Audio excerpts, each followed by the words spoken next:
ज्ञान और भक्ति की व्याख्या चल रही थी। श्री चैतन्य महाप्रभु ने केशव भारती से प्रश्न पूछा कि ज्ञान और भक्ति में श्रेष्ठ कौन है। तो केशव भारती जी ने कहा कि अतएव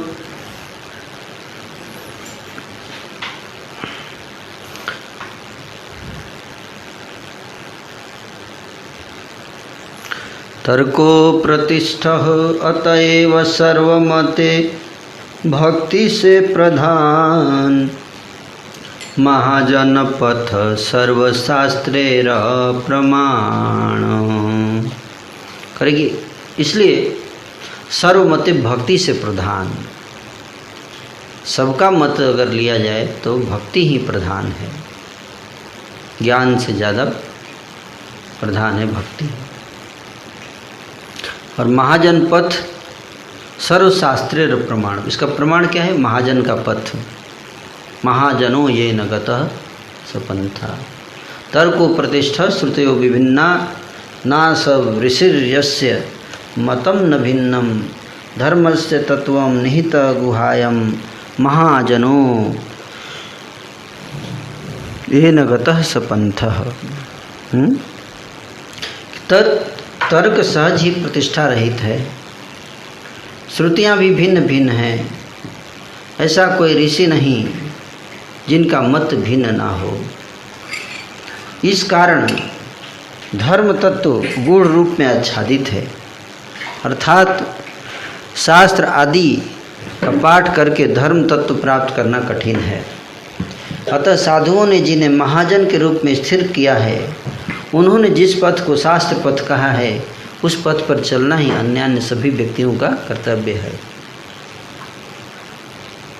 कोई अगर ये सोचे कि किताब पढ़ के, पुस्तक पढ़ के और मैं धर्म के तत्व को समझ जाऊंगा, तो यहाँ पर ये श्लोक कहता है कि नहीं, तर्क के द्वारा सामान्य रूप से लोग तत्व को जानने का प्रयास करते हैं, तर्क करके, डिस्कशन करके, है ना।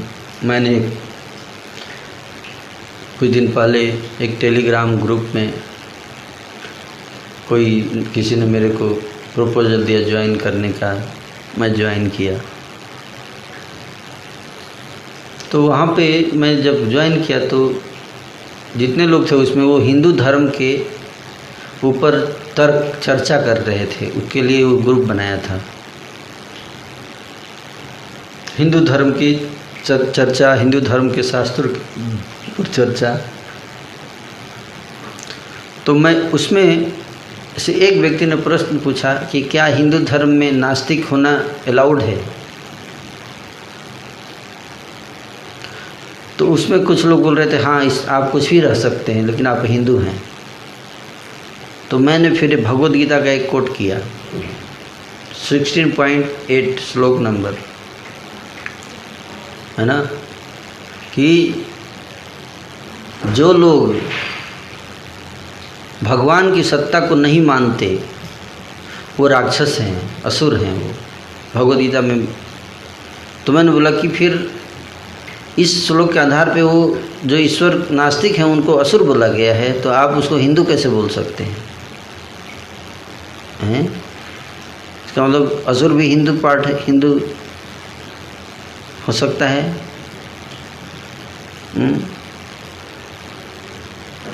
तो उसमें एक व्यक्ति प्रश्न पूछा, तो ये अगर आप ये तो गीता का श्लोक है ना, गीता की अथॉरिटी आप मानते हैं तब, लेकिन अगर कोई गीता की अथॉरिटी नहीं मानता है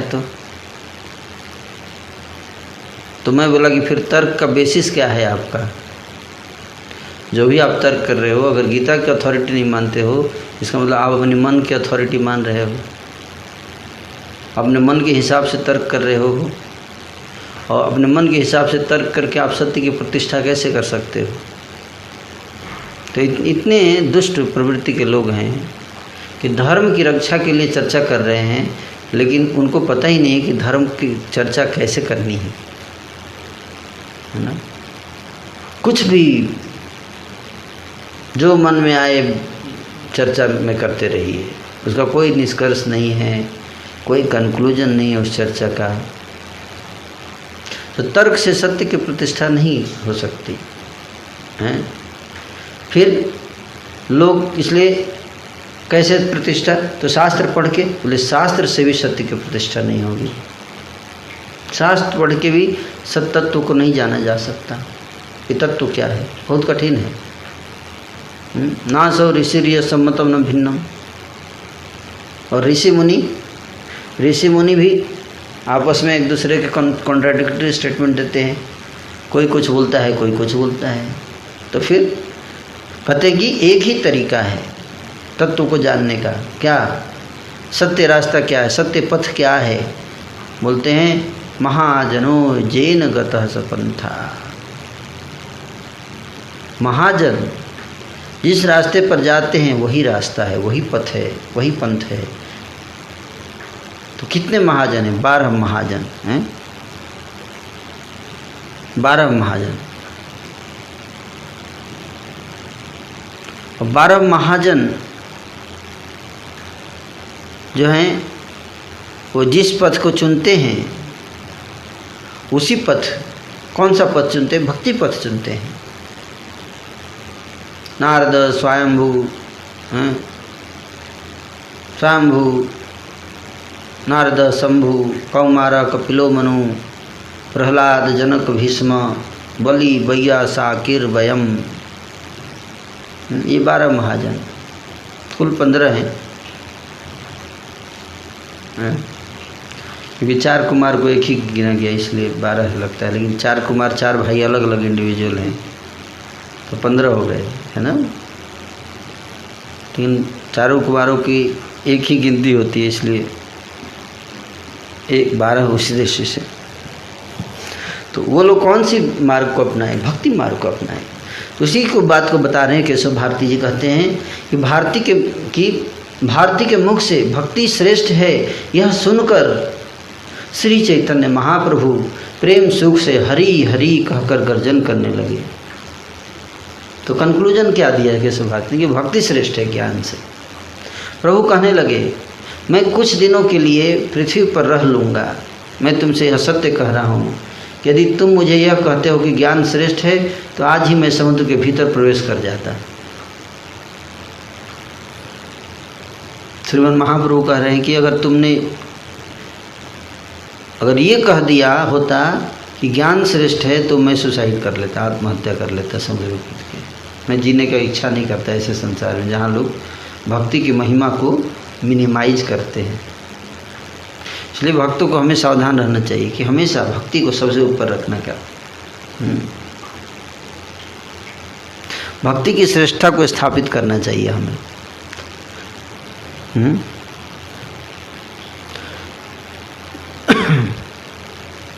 संतोष के साथ प्रभु ने श्री गुरुदेव के चरण स्पर्श किए। गुरु ने भी प्रीति युक्त मन से प्रभु के प्रति नमस्कार निवेदन किया। प्रभु कहने लगे जिनके मुख में भक्ति कथा विद्यमान नहीं है उनकी तपस्या, शिखा सूत्र, त्याग सब कुछ व्यर्थ परिश्रम मात्र है। भक्ति रस में अवतार श्री चैतन्य महाप्रभु की भक्ति के अतिरिक्त और कुछ जानने की कामना नहीं थी। भक्त वृंद को रात दिन का पता नहीं चलता था। सभी सदैव नृत्य, कीर्तन और गर्जन करते रहते थे। एक दिन परमानंद में अतिशय मत्त होकर अद्वैताचार्य जी ने सभी भक्तवृंद से कहा, सुनो भाइयों, ये नीलाचल की कथा चल रही है। नीलाचल में सब आए हैं नवद्वीपवासी, तो जो भी अभी कथा है ये सब जगन्नाथपुरी की। अद्वैताचार्य बोले सारे भक्तों से कि क्या बोले, सुनो भाइयों, चलो आज सभी एक साथ मिलकर जी भरकर श्री चैतन्य चंद्र की महिमा का कीर्तन करेंगे। किसकी महिमा का? श्री चैतन्य चंद्र की महिमा का। सर्व अवतार में श्री चैतन्य गोसाई के रहते आज किसी और अवतार का कीर्तन नहीं करेंगे। और कोई इनकारनेशन कीर्तन नहीं, केवल चैतन्य उनके kirtan. No Ram no Krishna today. जिन प्रभु ने संपूर्ण जगत का उद्धार किया है। हम सभी के लिए जिन गौरांग का अवतार का प्रादुर्भाव हुआ है और जिनकी कृपा से हम सर्वत्र पूजित होते हैं, जिन्होंने संकीर्तन जैसा धन प्रकाशित किया है, हम आज उन्हीं का संकीर्तन करेंगे। मैं नृत्य करूँगा, तुम सब चैतन्य यश कीर्तन करो। बोले कि मैं नाचूँगा, आप लोग कीर्तन करोगे चैतन्य महाप्रभु के यश का, गुणों का, और मैं नाचूँगा। मैं सिंह जैसा तेजस्वी बनकर कीर्तन करता हूँ ताकि तुम सब भयभीत ना हो जाओ। प्रभु अपने आप को निरंतर छिपाए रखते थे। चैतन्य महाप्रभु पब्लिक के सामने छिप के रहते। छिप के रहने का मतलब कि भक्त के रूप में प्रकट होते थे। भगवान के, अपने भगवान का जो तत्व है, भगवत तत्व, उसको प्रकाशित नहीं करते थे, उसको छुपा के रखते थे। तो प्रभु अपने आप को निरंतर छिपाए रखते थे, कहीं क्रोधित न हो जाएं। सभी इस बात से भयभीत रहते थे कि अगर हम उनको भगवान के रूप में कीर्तन करेंगे उनका नाम, तो कहीं गुस्सा न हो जाए, इसलिए भयभीत रहते थे सब लोग। फिर भी अद्वैत का वचन सबके लिए उल्लंघनीय था। भय तो था, लेकिन अद्वैत आचार्य बोल रहे हैं तो उनको भी उल्लंघन नहीं कर सकते। सभी श्री चैतन्य अवतार की महिमा का कीर्तन करने लगे। बोले ठीक है, जो भी होगा देखा जाएगा, अद्वैत आचार्य है ना, बोल रहे हैं। परम मंगल अद्वैत सिंह नृत्य करने लगे और चारों ओर सभी चैतन्य मंगल की महिमा का गाने लगे। चैतन्य मंगल, चैतन्य भागवत, चैतन्य भागवत के गाने लगे।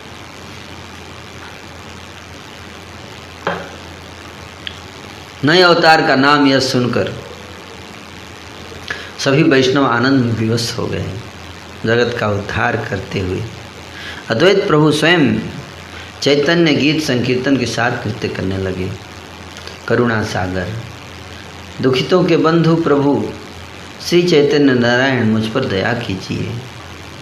यह श्री अद्वैत सिंह के श्रीमुख से निश्चित पद है। इसके कीर्तन से सभी संपदाओं की वृद्धि होती है। कौन सा पद?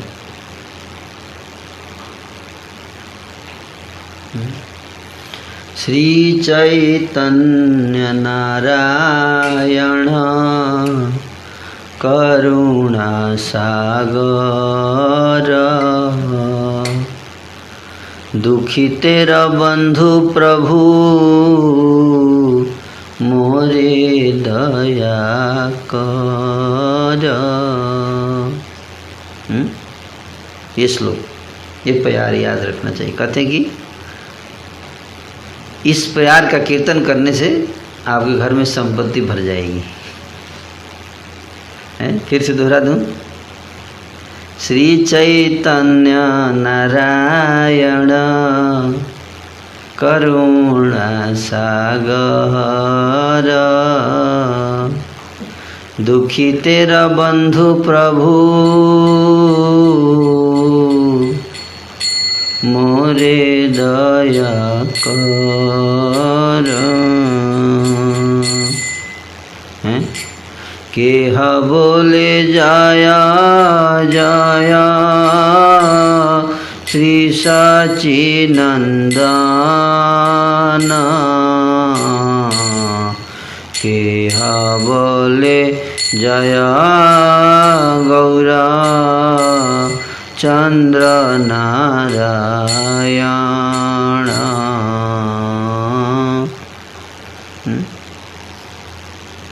करुणा सागर, दुखितों के प्रभु, बंधु प्रभु श्री चैतन्य नारायण मुझ पर दया कीजिए। यह श्री अद्वैत सिंह के श्रीमुख से निश्चित पद है। इस कीर्तन से सभी संपदाओं की वृद्धि होती है। कोई गाने लगा श्री सच्चिदानंद प्रभु की जय हो, जय हो। कोई कहने लगा गौरचंद नारायण की जय हो, सकीर्तन प्रिय श्री गौर गोपाल की जय हो, भक्त जन प्रिय पाखंडियों के काल स्वरूप प्रभु की जय हो, परम उद्दाम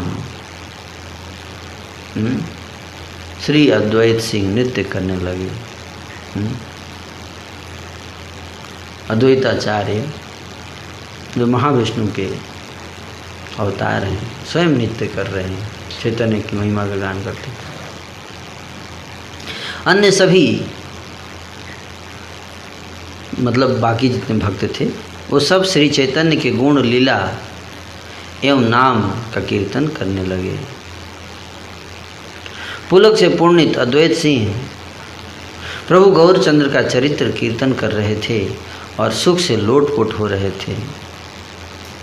प्रभु कह रहे थे, जरा चैतन्य अवतार को देखिए।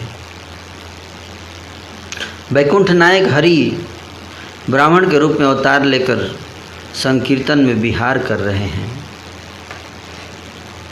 कनक से भी बढ़कर अंग कांति, आजानुलंबित भुजाओं से सज्जित अति शोभायमान श्री विग्रह, सन्यासी वर रूपधारी अपने रस में विह्वल श्री चैतन्य न जाने किस सुख में नृत्य करते हैं। करुणा सिंधु वृंदावन राज श्री गौर सुंदर की जय हो, जय हो, जय हो। संप्रति नवदीप पुरंदर के रूप में आविर्भूत प्रभु की जय हो, जय हो, जय हो। हे प्रभु, कृपया आप अपने चरण कमलों की छाया प्रदान कीजिए। भक्तवृंद ये सब कीर्तन कर रहे थे। श्री गौर चरण चिंतन पूर्वक अद्वैत नृत्य कर रहे थे। नए अवतार का नया पद सुनकर सभी वैष्णव उल्लास के साथ हरिध्वनि कर रहे थे। नया पद था, नया अवतार, नया नया किताब। उस अद्भुत कीर्तन आनंद का वर्णन केवल नित्यानंद प्रभु ही कर सकते हैं।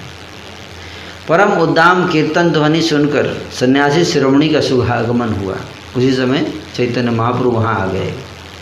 प्रभु को देखकर सारे भक्त वृंद और अधिक हर्ष के साथ कीर्तन करने लगे। चैतन्य महाप्रभु को देखते और जोर जोर से निताई गौरांग गौर हरि गौर हरि गौर हरि चिर। अद्वैत भी उल्लास के साथ नृत्य करने लगे। आनंद में मग्न कोई भी प्रभु से भयभीत नहीं था। जनरली महाप्रभु को कोई भगवान के रूप में कीर्तन करता था तो महाप्रभु बहुत क्रोधित हो जाते थे कि तुम भगवान क्यों बोल रहे हो मेरे को, ना? ताकि आगे आने वाले इस्कॉन में लोग भी, नहीं तो भगवान अगर अपने को इतना स्ट्रिक्ट नहीं होते तो फ्यूचर में लोग भगवान भगवान बनने लगते अपने को, है ना? भगवान बनने का बहुत शौक रहता है जीव को। तो लेकिन आज कोई भयभीत नहीं था चैतन्य महाप्रभु से कि सभी प्रभु के सामने ही चैतन्य विजय का संकीर्तन करने लगे। प्रभु निरवधि दास्य भाव में विहार करते थे। वे कहा करते थे कि मैं कृष्ण दास हूँ, इसके अतिरिक्त और कुछ नहीं। वैसी शक्ति किसी में नहीं थी कि उनके सामने उन्हें दास के अतिरिक्त ईश्वर कहकर संबोधित करे। मतलब महाप्रभु ने स्पष्ट बोल रखा था कि मुझे दास कहो, भगवान कृष्ण का दास, ईश्वर नहीं बोल रहा है। इसलिए किसी में साहस नहीं होता था उनको ईश्वर बोलने का, है? लेकिन आज अद्वैत आचार्य की आज्ञा जब मिल गई तो उन्हीं के बल पर सारे भक्त लोग है भय रहित होकर महाप्रभु के सामने ही जोर जोर से चैतन्य महाप्रभु को ईश्वर के रूप में कीर्तन कर रहे थे। एक क्षण के लिए प्रभु वहाँ ठहरे, फिर आत्मस्तुति सुनकर सन्यासी श्रमणी प्रभु जैसे लज्जा का अनुभव करने लगे। सबको शिक्षा प्रदान करने हेतु शिक्षा गुरु भगवान अपना कीर्तन सुनकर घर की ओर लौट चले। अपना कीर्तन सुने तो वहाँ से वापस, अच्छा नहीं, लज्जा, लज्जा। कोई हमारी बड़ाई करे तो लज्जा आनी चाहिए, खुश नहीं होना चाहिए। फिर भी कोई भयभीत नहीं हुआ। विशेष उल्लास के साथ सभी चैतन्य विजय कीर्तन करने लगे। आनंद के कारण किसी के भी शरीर में बाहरी शुद्ध बुद्ध शेष नहीं रह गई थी। सभी देख रहे थे प्रभु कीर्तन में विद्यमान हैं। मत प्राय सभी चैतन्य यश का कीर्तन करते रहे थे। कीर्तन सुनकर सुकृतिमान को सुख मिल रहा था, दुष्कृतियों को दुखों की प्राप्ति हो रही थी। श्री चैतन्य का यशो गाथा सुनकर जिसे प्रेम सुख की प्राप्ति नहीं होती है, उसका ब्रह्मचर्य अथवा संन्यास से क्या प्रयोजन है। भक्तवृंद इस प्रकार परम आनंद सुख से सर्वकाल श्री हरि संकीर्तन करते रहे। इन सब आनंद क्रीड़ाओं का जो पठन और श्रवण करता है वह भी आकर इन सब गोष्ठियों के साथ मिलित हो जाता है। तो यहाँ बता रहे हैं कि जो भी व्यक्ति इस लीला को पढ़ेगा और जो उसको सुनेगा तो एक दिन वो भी उसी मंडली में शामिल हो जाएगा। आप लोग शामिल होना चाहते हैं चैतन्य मंडली संकीर्तन में, जरूर हो जाएंगे, क्योंकि अब कथा सुन ही रहे हैं। तो नित्य गीत समापन पूर्वक सभी महान भक्तवृंद प्रभु के दर्शन हेतु पधारे। तो जब उस दिन के बाद मैं अगले दिन तो सब नृत्य गीत समाप्त हो गया, तो सब लोग मिलकर चैतन्य महाप्रभु के दर्शन के लिए गंभीरा में पहुँचे। श्री चैतन्य महाप्रभु अपना कीर्तन सुनने के पश्चात सबको भय दिखाकर सो रहे थे, मतलब गुस्सा में थे। तो उनसे बहुत गुस्सा में थे कि तुम लोग मेरा कीर्तन क्यों किए, मेरे नाम का कीर्तन क्यों किए तुम लोग। तो गुस्सा में सो रहे थे। आए भी तो बोली कि बोल दो मैं सो रहा हूँ, मेरे को टाइम नहीं है मेरे पास मिलने के लिए। सुकृतिमान गोविंद ने प्रभु को जानकारी दी कि वैष्णव वृंद द्वार पर खड़े हैं। प्रभु सो रहे थे, मानो बहुत थके हुए हैं, लेकिन मेन था कि गुस्सा में थे। तो गोविंद उनके जो सेवक थे जाकर उनको बताया कि वैष्णव लोग आए हैं, खड़े हैं द्वार पर। तो प्रभु ने सबको बुला लाने के लिए गोविंद को आदेश प्रदान किया। प्रभु सोए हुए थे, किसी की ओर दृष्टिपात नहीं कर रहे थे। सब लोग आ गए लेकिन भगवान सोए हुए हैं। बोले बुला लाओ, लेकिन खुद लेटे हुए हैं, देख नहीं रहे हैं। भयभीत होकर सभी भक्तवृंद श्री गौरचंद्र के चरण कमलों का चिंतन करने लगे। एक क्षण में श्री भक्तवत्सल प्रभु उठकर करने लगे। तो सब लोग देखे कि भगवान गुस्सा है तो क्या करना चाहिए। अगर आपको पता चले भगवान गुस्सा है तो क्या करेंगे। चरण कमलों का चिंतन, चरण कमल का चिंतन। एक क्षण में प्रभु भक्तवत्सल प्रभु उठ गए। जैसे ही चरणों का चिंतन किए तुरंत भगवान उठ गए, भक्तवत्सल हो गए ना। कहने लगे, हे वैष्णववृंद, अरे ओ उदार श्रीनिवास पंडित, आज तुम सबने किस अवतार का कीर्तन किया है। पूछे कि तुम लोग किसका कीर्तन कर रहे थे। खुद सुन के आए फिर भी पूछ रहे हैं। कृष्ण नाम कृष्ण कीर्तन को छोड़कर तुम सबने कौन सा कीर्तन किया, वो मुझे समझाओ तो सही। महान वक्ता श्रीनिवास ने कहा, हे स्वामी, वास्तव में जीवों के पास कुछ भी स्वतंत्र शक्ति नहीं है। श्रीनिवास जी बोले कि अगर हमने किया भी है तो आपने ही करवाया है, क्योंकि आप जीव का अपना कोई इच्छा शक्ति तो होता नहीं है। आप जैसे नचाते नाचते हैं, आपने ही करवाया होगा। ईश्वर जैसे करवाते हैं, जैसे बुलवाते हैं, आज हम सब ने वैसा ही कहा है, यही मैं आपसे कह रहा हूँ। प्रभु ने कहा, जो छिप कर रहना चाहता है, तुम सब पंडित होकर उसे क्यों प्रकाश में ला रहे हो। तुम लोग पंडित हो, जो छिपना चाहता है उसको छिपने देना चाहिए, प्रकाश में क्यों ला रहे हो। प्रभु के वचन सुनकर श्रीवास पंडित हाथों में सूर्य देव को आच्छादित करते हुए मन ही मन हंसने लगे। ऐसे सामने सूर्य थे, ऐसे हाथ से ढकने लगे। ऐसे आप लोग मत देखिए। श्रीवास पंडित, प्रभु ने कहा, हाथों से तुमने ये क्या संकेत किया, अपने संकेत के बारे में तुम खुलकर बताओ। श्रीवास ने कहा, हाथों से मैंने सूर्य को ढका है। मैं आपको स्पष्ट रूप से बता रहा हूँ कि क्या हाथों से कभी सूर्य को आच्छादित किया जा सकता है। हाथों से सूर्य को ढका जा सकता है नहीं। उसी प्रकार आपको छिपाए रखना भी असंभव है। यदि हाथों से सूर्य को ढक देना संभव भी हो जाए, फिर भी आप कभी भी छिप कर नहीं रह सकते। सूर्य हो सकता है कोई व्यक्ति हाथ से ढक दे, लेकिन आप नहीं ढक सकते, आप कभी छिप कर नहीं रह सकते। क्षीर सागर में जो छिप कर नहीं रह सके, उन्हें लोकालय में कैसे आच्छादित करें। पृथ्वी पर हिमगिरी से लेकर सेतुवन तक आपका निर्मल यश सर्वत्र परिव्याप्त हो चुका है। आपके यश कीर्तन से समस्त ब्रह्मांड परिपूर्ण हो चुका है। सभी को आप दंड प्रदान कैसे करेंगे। ईश्वर सर्वकाल भक्तों की महिमा बढ़ाते हैं। उसी समय द्वार पर एक अद्भुत घटना घटी। ऐसी चर्चा चल रही थी, तभी एक अद्भुत घटना घटी दरवाजे में। क्या न जाने कहाँ से हजारों हजारों लोग जगन्नाथ दर्शन के उपरांत प्रभु के दर्शन के लिए आ गए। हजारों लोग वहाँ पहुँच गए। गंभीरा दिल्ली वाले होंगे। कोई त्रिपुरा का था, तो कोई चटगांव निवासी था, कोई लोग श्रीहट से आए थे, कुछ बंगाल के थे। श्री चैतन्य अवतार का वर्णन करते हुए हजारों लोग कीर्तन कर रहे थे। पहले तो कुछ लोग किए थे, लेकिन अब तो हजारों लोग कीर्तन करने लगे। श्री कृष्ण चैतन्य बनमाली की जय हो। निज भक्ति रसकुतूहली की जय हो। परम सन्यासी रूपधारी की जय हो। संकीर्तन लंपट मुरारी की जय हो। द्विजराज वैकुंठ बिहारी की जय हो। संपूर्ण जगत के उपकारी की जय हो। श्री कृष्ण चैतन्य श्री सच्चिदानंद की जय हो। इस प्रकार कीर्तन करते हुए सैकड़ों लोग नाच रहे थे। श्रीवास ने कहा, प्रभु अब क्या करोगे? देखिए हजारों लोग हम कर रहे हैं, सारा संसार यश कीर्तन कर रहा है, कहाँ छिपोगे?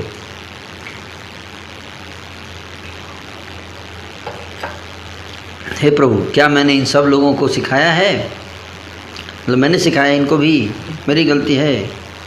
हे प्रभु, सारा संसार इस प्रकार यश कीर्तन कर रहा है। हे नाथ, आप अदृश्य अव्यक्त होकर भी करुणापूर्वक जीवों के सामने समक्ष प्रकट हुए हैं। आप स्वयं अपने आप को छिपाए रखते हैं, स्वयं अपने आप को प्रकाशित करते हैं। आपसे अनुग्रह प्राप्त व्यक्ति ही आपको जान सकता है।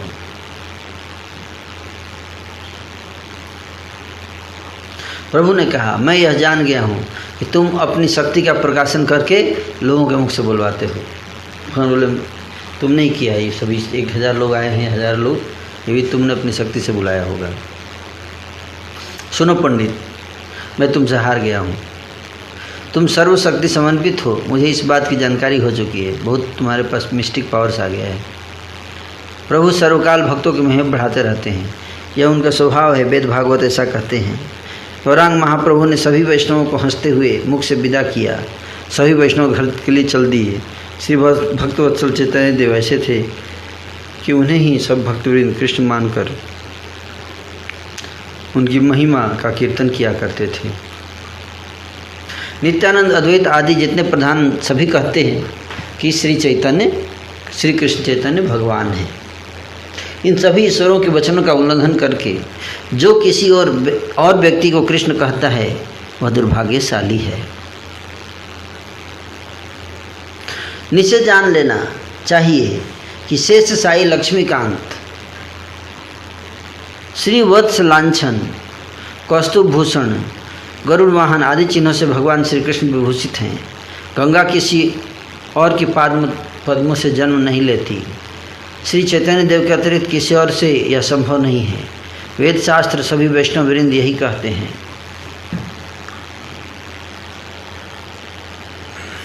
सभी वैष्णवों के वचनों को जो आदर सहित ग्रहण करते हैं वे सब लोग सर्वत्र विजय लाभ करते हैं। इस प्रकार से महाप्रभु श्री गौर सुंदर भक्त गोष्ठी के साथ निरंतर विहार कर रहे थे। सभी भक्तजन चारों ओर से प्रभु को घेर कर बैठे थे। ऐसा लगता था जैसे चंद्रमंडल शोभित हो रहा हो। बीच में विराजित सन्यासी चूड़ामणि श्री वैकुंठनाथ अनुक्षण श्री हरि कीर्तन कर रहे थे। उसी समय 2 महाभाग्यवान पुरुष आकर प्रभु के सामने उपस्थित हुए। कीर्तन चल रहा था नवद्वीप में, नीलाचल में। तभी वहाँ पे 2 महान भाग्यशाली पुरुष आ गए। कौन? श्री रूप सनातन। साकर मलिक और रूप नाम के 2 भाई प्रभु के सन्निधान में उपस्थित हो गए। साकर मलिक और रूप। गोसाई ने दोनों के प्रति कृपा पूर्वक दृष्टिपात किया। दूर से दोनों भाई दंडोत प्रणाम निवेदन पूर्वक दांतों में तिनका धारण करके दैन्य उक्ति करने लगे। उन महापुरुष श्री कृष्ण चैतन्य की जय हो, जिनकी कृपा से सर्व लोग धन्य हुए हैं। दीन वत्सल जगत हितकारी की जय हो। परम सन्यासी रूपधारी की जय हो। अनंत संकीर्तन विनोदी की जय हो। सबके आदि मध्य अंत स्वरूप की जय हो। स्वयं श्री वैष्णव अवतार लेकर आपने भक्ति प्रदान पूर्वक संपूर्ण संसार का उद्धार किया। हे प्रभु, फिर हमारा उद्धार क्यों नहीं कर रहे हैं? हे प्रभु, क्या हम संसार में नहीं हैं?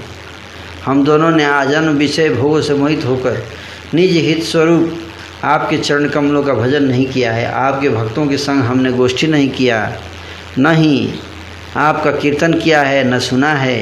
राजपत्र बनाकर आपने हमें वंचित कर दिया है, तो फिर हमें मनुष्य जन्म क्यों दिया? प्रभु, देवता भी जिस मनुष्य जन्म हेतु कामना किया करते हैं, हे प्रभु, ऐसा जन्म देकर भी आपने हमें वंचित कर दिया।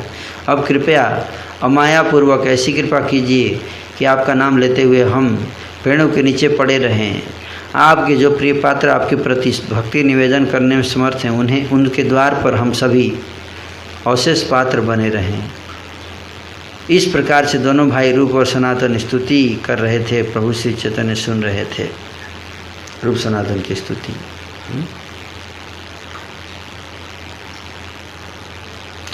अतिशय देवान प्रभु कृपा दृष्टि से दोनों भाइयों की ओर देखते हुए कहने लगे। प्रभु बोले, तुम दोनों भाग्यवान हो जो संसार बंधनों को तोड़कर बाहर आ गए हो। संपूर्ण संसार ही विषय के बंधनों में आबद्ध है, उन बंधनों को तुम दोनों पार कर चुके हो। अब यदि प्रेम भक्ति की इच्छा हो तो इन श्री अद्वैत के चरणों में पड़ जाओ। श्री अद्वैत महाशय भक्ति के भंडारी हैं, अद्वैत की कृपा से कृष्ण भक्ति की प्राप्ति होती है। बोले कि अद्वैत के चरणों में पड़ जाओ। प्रभु की आज्ञा सुनकर दोनों महाजन अद्वैत के चरणों में दंडोत गिर पड़े। पतित पावन श्री अद्वैत प्रभु की जय हो, जय हो। हे प्रभु, हम दोनों पतितों का उद्धार कीजिए। प्रभु ने कहा, सुनो आचार्य गोसाई, सुनो, कलयुग में ऐसे विरक्त सहज नहीं मिलने वाले। राज्य सुख छोड़कर कथा गुदड़ी और कमंडल लेकर ये दोनों कृष्ण नाम ग्रहणपूर्वक मथुरा में रहते हैं। अमाया से इन दोनों को कृष्ण भक्ति प्रदान कीजिए ताकि जन्म जन्मांतर तक ये कृष्ण को फिर कभी भी ना भूलें। तुम भक्ति के भंडारी हो, यदि तुम भक्ति दान न करो तो कृष्ण भक्त और कृष्ण किसे मिल सकते हैं। अद्वैत ने कहा, हे प्रभु, सब कुछ देने वाले तो आप ही हैं, आपकी आज्ञा से ही मैं दे पाता हूँ। स्वामी के आदेश देने पर ही भंडारी दे सकता है। इस प्रकार से आप ही किसी अन्य के माध्यम से किसी और पर कृपा करते हैं। तन मन वचन से मेरा तो यही कहना है कि इन दोनों को सभी प्रकार से प्रेम भक्ति की प्राप्ति हो जाए। अद्वैत की कृपा युक्त वाणी सुनकर प्रभु ऊंचे स्वर से हरिध्वनि करने लगे। दबीर खास से कहने लगे, अब तुम्हें कृष्ण प्रेम भक्ति मिल गई है। अद्वैत की कृपा से ही कृष्ण भक्ति की प्राप्ति होती है। यह समझ लो कि अद्वैत में कृष्ण की पूर्ण शक्ति विराजमान है। कुछ दिनों तक जगन्नाथ देव के श्रीमुख दर्शनों के उपरांत तुम दोनों भाई जाकर मथुरा में रहना। तुम दोनों मिलकर पश्चिम देशवासी सभी राजसिक और तामसिक व्यक्तियों को भक्ति रस प्रदान करना। वेस्टर्न कंट्रीज, महाप्रभु देखिए चैतन्य भागवत वर्णन है ना, इसको पश्चिम देशवासी, पाश्चात्य देश है ना, वेस्टर्न कंट्री, जो कि राजसिक और तामसिक व्यक्ति हैं ना, उनको भक्ति प्रदान करना तुम दोनों। तो किसके ऊपर जिम्मेदारी डाली थी? रूप सनातन। मैं भी जाकर मथुरा मंडल के दर्शन करूंगा। मेरे रहने के लिए वहाँ एक निर्जन स्थान की व्यवस्था रखना। सागर मलिक नाम के बदले प्रभु ने उनका नाम अवधूत सनातन रखा। सागर मलिक का नाम अवधूत सनातन। चैतन्य की कृपा से आज भी दोनों भाई रूप और सनातन नाम से पूरी पृथ्वी पर विख्यात हैं। जिन भक्तों की जितनी उदार कीर्तियाँ और भक्ति महिमाएं थी, श्री चैतन्य चंद्र उन सब का प्रचार कर रहे थे। नित्यानंद तत्व हो या द्वैत तत्व, महाप्रिय भक्त गोष्ठियों की जितनी भी महानताएँ थी, चैतन्य प्रभु ने उन सब का प्रकाशन किया। प्रभु स्वयं उन सब के बारे में आनंद के साथ कह रहे थे। वस्तुतः जो भक्त जिस प्रकार के थे, जिनका जैसा अवतार था, वैष्णव वैष्णवी जिनके अंश से अवतीर्ण हुए थे, जिनकी जैसी पूजा विधि थी, जिनकी जैसी महानता थी, उन सबको श्री चैतन्य महाप्रभु ने प्रकाशित किया। तो इस प्रकार से एक दिन सुप्रकाशमान प्रभु चारों ओर से घिरे हुए अद्वैत श्रीवास आदि भक्तवृंद के साथ बैठे हुए हैं। चारों तरफ भक्त लोग थे। अद्वैत आचार्य श्रीवास ठाकुर। ईश्वर ने स्वयं श्रीवास पंडित से आचार्य के बारे में पूछा। प्रभु बोले, श्रीनिवास मुझे बताओ तो सही, तुम अद्वैत को कैसा वैष्णव मानते हो? बोले कि अद्वैत आचार्य को कैसा वैष्णव मानते हो? मन में सोचकर श्रीवास महाशय ने कहा, मेरा मन कहता है कि वे सुख या प्रहलाद हैं, या तो सुखदेव जी हैं या प्रहलाद जी हैं। सुख प्रहलाद के साथ अद्वैत की उपमा सुनकर प्रभु ने क्रोध प्रकाशन पूर्वक श्रीवास को ताड़ित किया, डांटा। क्या बोल रहे हो तुम? सुखदेव से तुलना कर रहे हो इनका? पिता जैसे पुत्र को सिखाते हैं, समय मारते हैं, उसी प्रकार श्रीवास को एक थप्पड़ मारा। तुमने क्या कहा? क्या कहा श्रीवास पंडित? अरे मेरे नाड़ा को तुमने सुख अथवा प्रहलाद कर दिया।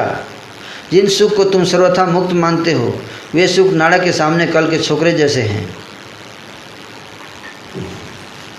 मेरे नाड़ा के बारे में तुमने इतनी बड़ी बात कह दी। श्रीवास पंडित, आज तुमने मुझे बहुत दुख पहुंचाया है। इतना कहकर क्रोधित प्रभु हाथ में बेंत लेकर श्रीवास को खदेड़ते हुए मारने को चल दिए। बेंत लेके, आज बहुत मारूंगा तेरे को। भगवान को भक्त बोल दिया, खुद को भगवान है, अब भक्त बोलवा रहे हैं, और अद्वैत आचार्य कोई अगर भक्त बोल दिया, तुलना कर दिया तो गुस्सा हो रहे हैं, बोले भगवान है।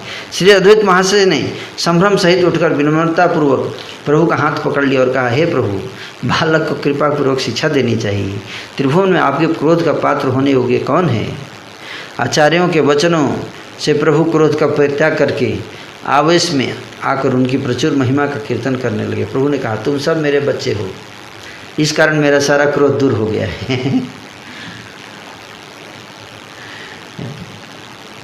मेरे उस नाड़ा को कौन जान सकता है जो मेरी निद्रा भंग करके मुझे यहाँ ले आया है? मैं सो रहा था क्षीर सागर में, मेरी निद्रा तोड़ दी और मेरे को लेके आ गया। उसको कौन समझ सकता कितना पावरफुल आदमी है। प्रभु कहने लगे, अरे ओ श्रीनिवास महाशय, मेरे नाड़ा के प्रति तुम्हारी इतनी विनम्रता है। सुख आदि सब नाड़ा के बच्चे हैं, यह जान लो कि नाड़ा के पश्चात सबका जन्म हुआ है।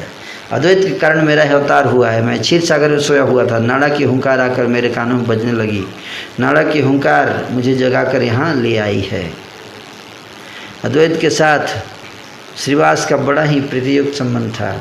प्रभु का वचन सुनकर श्रीवास अति हर्षित हुए। महाभय से कंपित श्रीवास कहने लगे, हे नाथ, मेरा अपराध क्षमा कीजिए। आप ही अपने द्वैत तत्व को जानते हैं। आपकी जानकारी देने पर ही अन्य अन्य दास इन्हें जान सकते हैं। आज मेरे महान सौभाग्य का उदय हुआ है। आज मेरे लिए सब कुछ मंगलमय है। मुझे शिक्षा देकर आपने स्वयं मुझे फल प्रदान किया है। अब मैं आपकी ठकुराई समझ रहा हूँ। आज मेरे मन में बहुत बल चढ़ा है। आज से मेरे मन का यही संकल्प है कि यदि अद्वैत मदिरा यवनिका भी स्पर्श करते हैं तथापि मैं अद्वैत के प्रति भक्ति करूँगा। हे प्रभु, मैं आपसे अति सत्यवचन कह रहा हूँ। श्री गौर सुन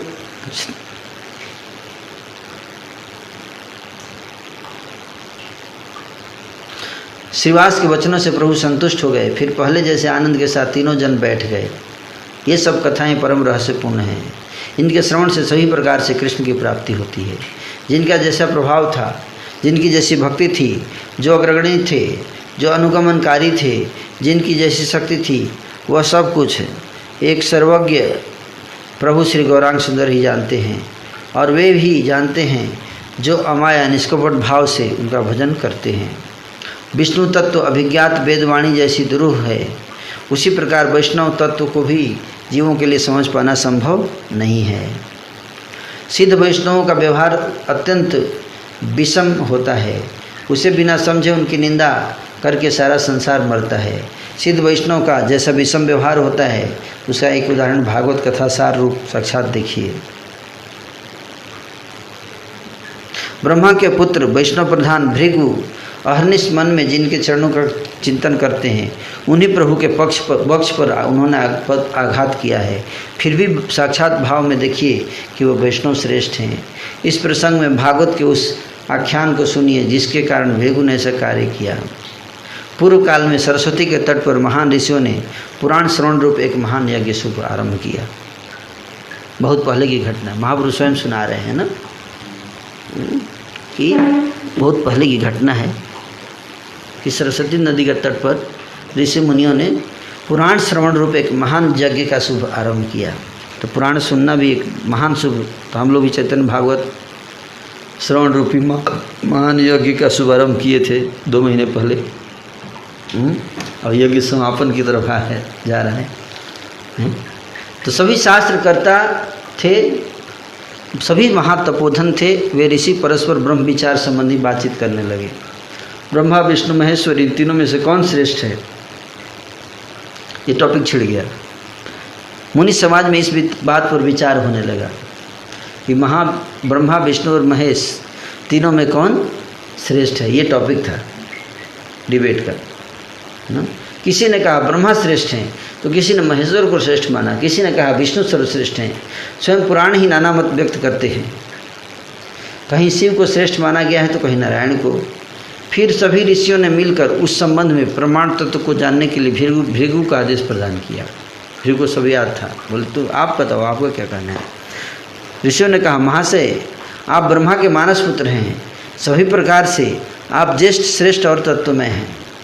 आप कृपया जाकर इसे विचारपूर्वक जानिए और आकर हमारा संदेह दूर कीजिए। आप जो कहेंगे वही सबके लिए प्रमाण स्वरूप होगा। यह सुनकर भृगु पहले ब्रह्मलोक को चले बोले कि आप जाके टेस्ट करके आओ तीनों का कि कौन सबसे श्रेष्ठ है। तो ब्रह्मा जी, सबसे पहले ब्रह्मा जी के लोग गए भृगु ऋषि। ब्रह्मा की सभा में जाकर मुनिवर भृगु दंभ प्रकाशन पूर्वक ब्रह्मा के सामने उपस्थित हुए, अहंकार दिखाते हुए ऐसे अकड़ के। पुत्र को देखकर ब्रह्मा बड़े संतुष्ट हुए, बेटा हैं आए हैं, खुश हुए और पुत्र से सब कुशल मंगल पूछने लगे। सत्य की परीक्षा के लिए ब्रह्मानंदन भृगु पिता के वचनों को श्रद्धापूर्वक नहीं सुन रहे थे, वो बहुत कुछ बोल रहे थे, इधर देख रहे थे।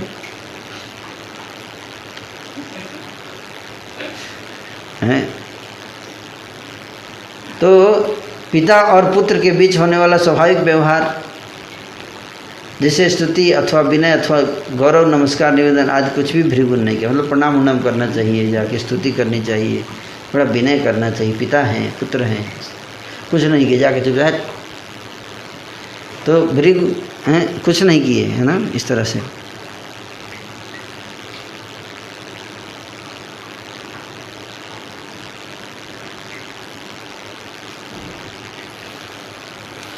पुत्र का अनादर युक्त व्यवहार देखकर क्रोध से ब्रह्मा अग्नि अवतार जैसा हो गए, क्रोधित आ गए।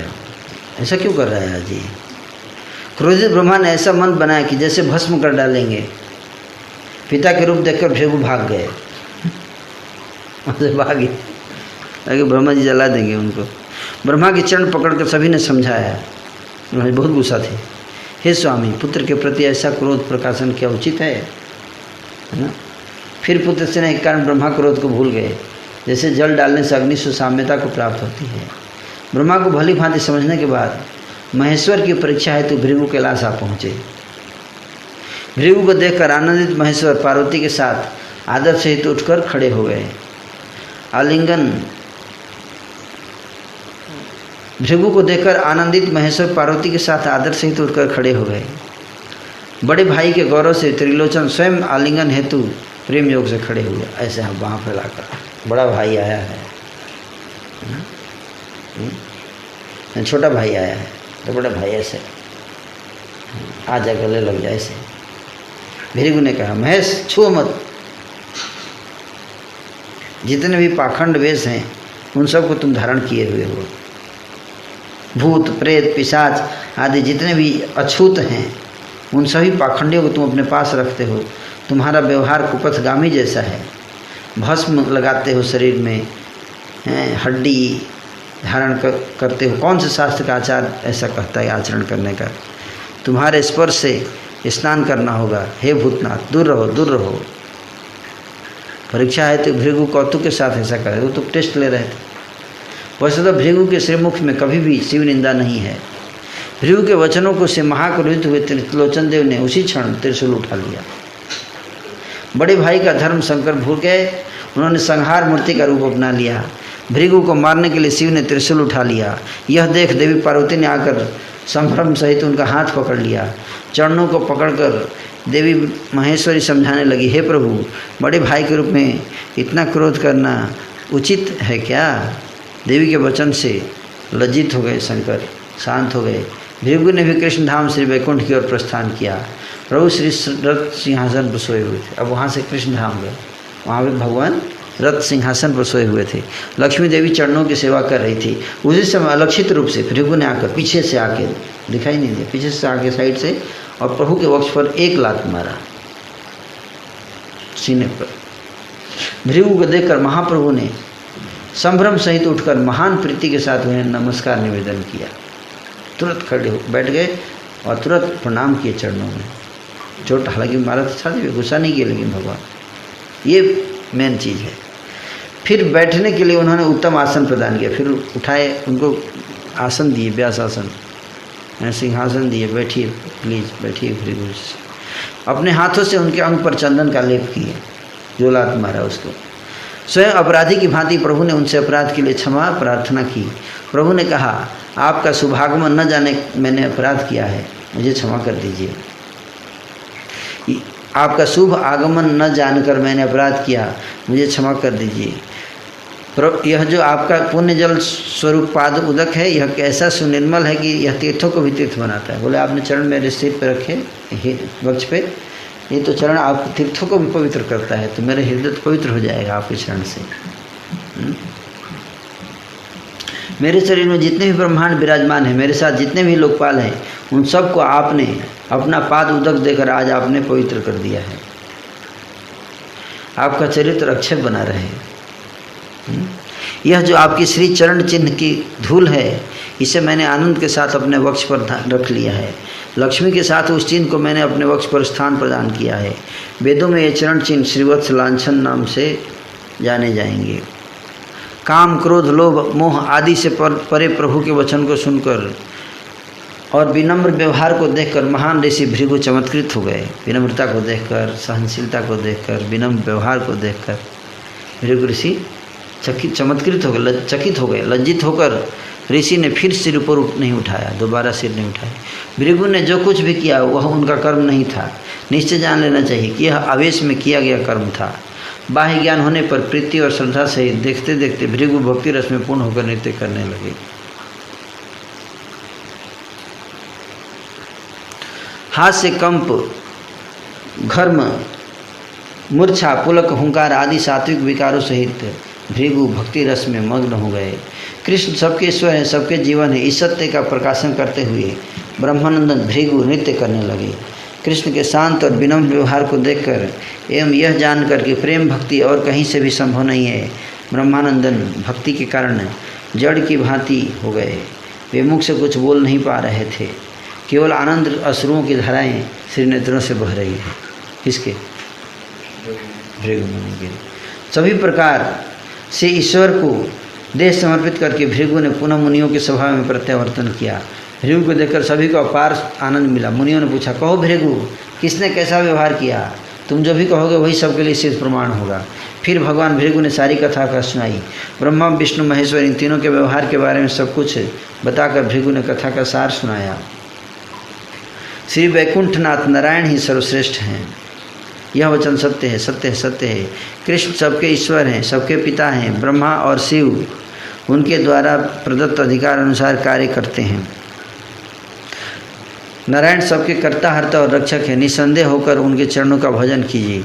धर्म, ज्ञान, पुण्य, कीर्ति, ऐश्वर्य, विरक्ति आदि जीव की श्रेष्ठ अथवा मध्यम जिसकी जितनी भी शक्ति है, निश्चय जान लेना कि वह सब कुछ कृष्ण की है। अतः कृष्ण की महिमा का कीर्तन और भजन कीजिए। वे कृष्ण ही साक्षात श्री चैतन्य भगवान हैं। संप्रति वे कीर्तन विहार हेतु प्रादुर्भूत हुए हैं। भृगु के वचन सुनकर सभी ऋषिवृंद निसंदेह जान गए कि नारायण ही सर्वश्रेष्ठ हैं। भृगु का पूजन करके सभी ऋषियों ने कहा, संशय दूर करके तुमने हमारे मन को प्रफुल्लित कर दिया है। सभी ने दृढ़ चित्त से कृष्ण भक्ति को ग्रहण किया। सभी ब्रह्मा और शिव के भक्तों के रूप में यत्नपूर्वक पूजा करने लगे। सिद्ध वैष्णव के विषम व्यवहार के बारे में मैंने यह कथा कही है। इस व्यवहार को समझने की शक्ति किसमें है? परीक्षा है तो क्या और कोई कर्म नहीं था? उसके लिए चरण से प्रहार करना पड़ा। जिन सृष्टिकर्ता के अनुग्रह के ऊपर भृगुदेव निर्भर हैं, किस साहस से उन्होंने उन्हीं के हृदय पर चरण प्रहार किया। अधिकारी का व्यवहार अबोधनीय एवं अगम होता है, इसे छोड़कर और कोई सिद्धांत दिखाई नहीं देता है। वास्तव में भक्ति के महिमा के प्रकाशन के लिए कृष्ण ने भृगु के शरीर में प्रवेश करके यह सब करवाया, भक्ति की महिमा को प्रकाशित करने। ज्ञानपूर्वक भृगु ऐसा कर्म कभी नहीं कर सकते। कृष्ण अधिकारी भक्त की महिमा बढ़ाते हैं। विरंची एवं शंकर ने कृष्ण की महिमा बढ़ाने के लिए भृगु को भय दिखाकर उनके प्रति क्रोध लीला का प्रकाशन किया। सभी भक्तवृंद जैसे नित्य कृष्ण का जयगान करते हैं, उसी प्रकार कृष्ण भी भक्तों की महिमा का गान करते हैं। अधिकारी वैष्णवों के व्यवहार को बिना समझे जो व्यक्ति उनकी निंदा करता है, उसका निस्तार नहीं है। अधम जनों का जैसे आचरण एवं धर्म होता है, अधिकारी वैष्णव भी वैसा कर्म करते हैं। इस प्रकार से मूर्ख अनधिकारी व्यक्ति वैष्णव के साथ अवैष्णव के समान दृष्टि से देखने का कारण नरक में चले जाते हैं। वे सब वैष्णव में भी अस्तु का दुराचार दर्शन करते हैं, किंतु वास्तव में वैष्णव कभी भी दुराचारी नहीं होते हैं। आजकल कोलद्वीप में रहने वाले श्री बंसीदास बाबा जी के अलौकिक चरित्र को अनेकों व्यक्ति समझने में असमर्थ हैं। केवल कृष्ण की कृपा से ही उससे जानना संभव है। इन सब संकटों में से फंसे कोई मरता है, कोई तरता है। इससे बचने का एक ही महान प्रतिकार दिखाई देता है। सबके प्रति विनम्र व्यवहार करना चाहिए और सबकी स्तुति करनी चाहिए। अज्ञानी बनकर कृष्ण के शरण में जाना चाहिए और सावधान होकर महांत वचनों को सुनना चाहिए। ऐसा होने से कृष्ण उन्हें इस प्रकार की दिव्यमति प्रदान करते हैं कि उन्हें सर्वत्र संकट से त्राण मिलता है, वे कहीं फंसते नहीं हैं। जो सब श्री कृष्ण चैतन्य अवतार का भक्तिपूर्वक श्रवण करेंगे वे सब जने सुख से निस्तार पा लेंगे। श्री कृष्ण चैतन्य तथा नित्यानंद चांद जिनके जीवन हैं वे वृंदावन दास उनके जुगल चरणों में उनके महिमा का गान कर रहे हैं। इस प्रकार से गौड़ीय भास का 9वां अध्याय श्री चैतन्य भागवत का 9वां अध्याय समाप्त हुआ। हरे कृष्णा कृष्ण कृष्ण हरे हरे, हरे राम राम राम हरे हरे। तो सहनशीलता है ना ही महानता है।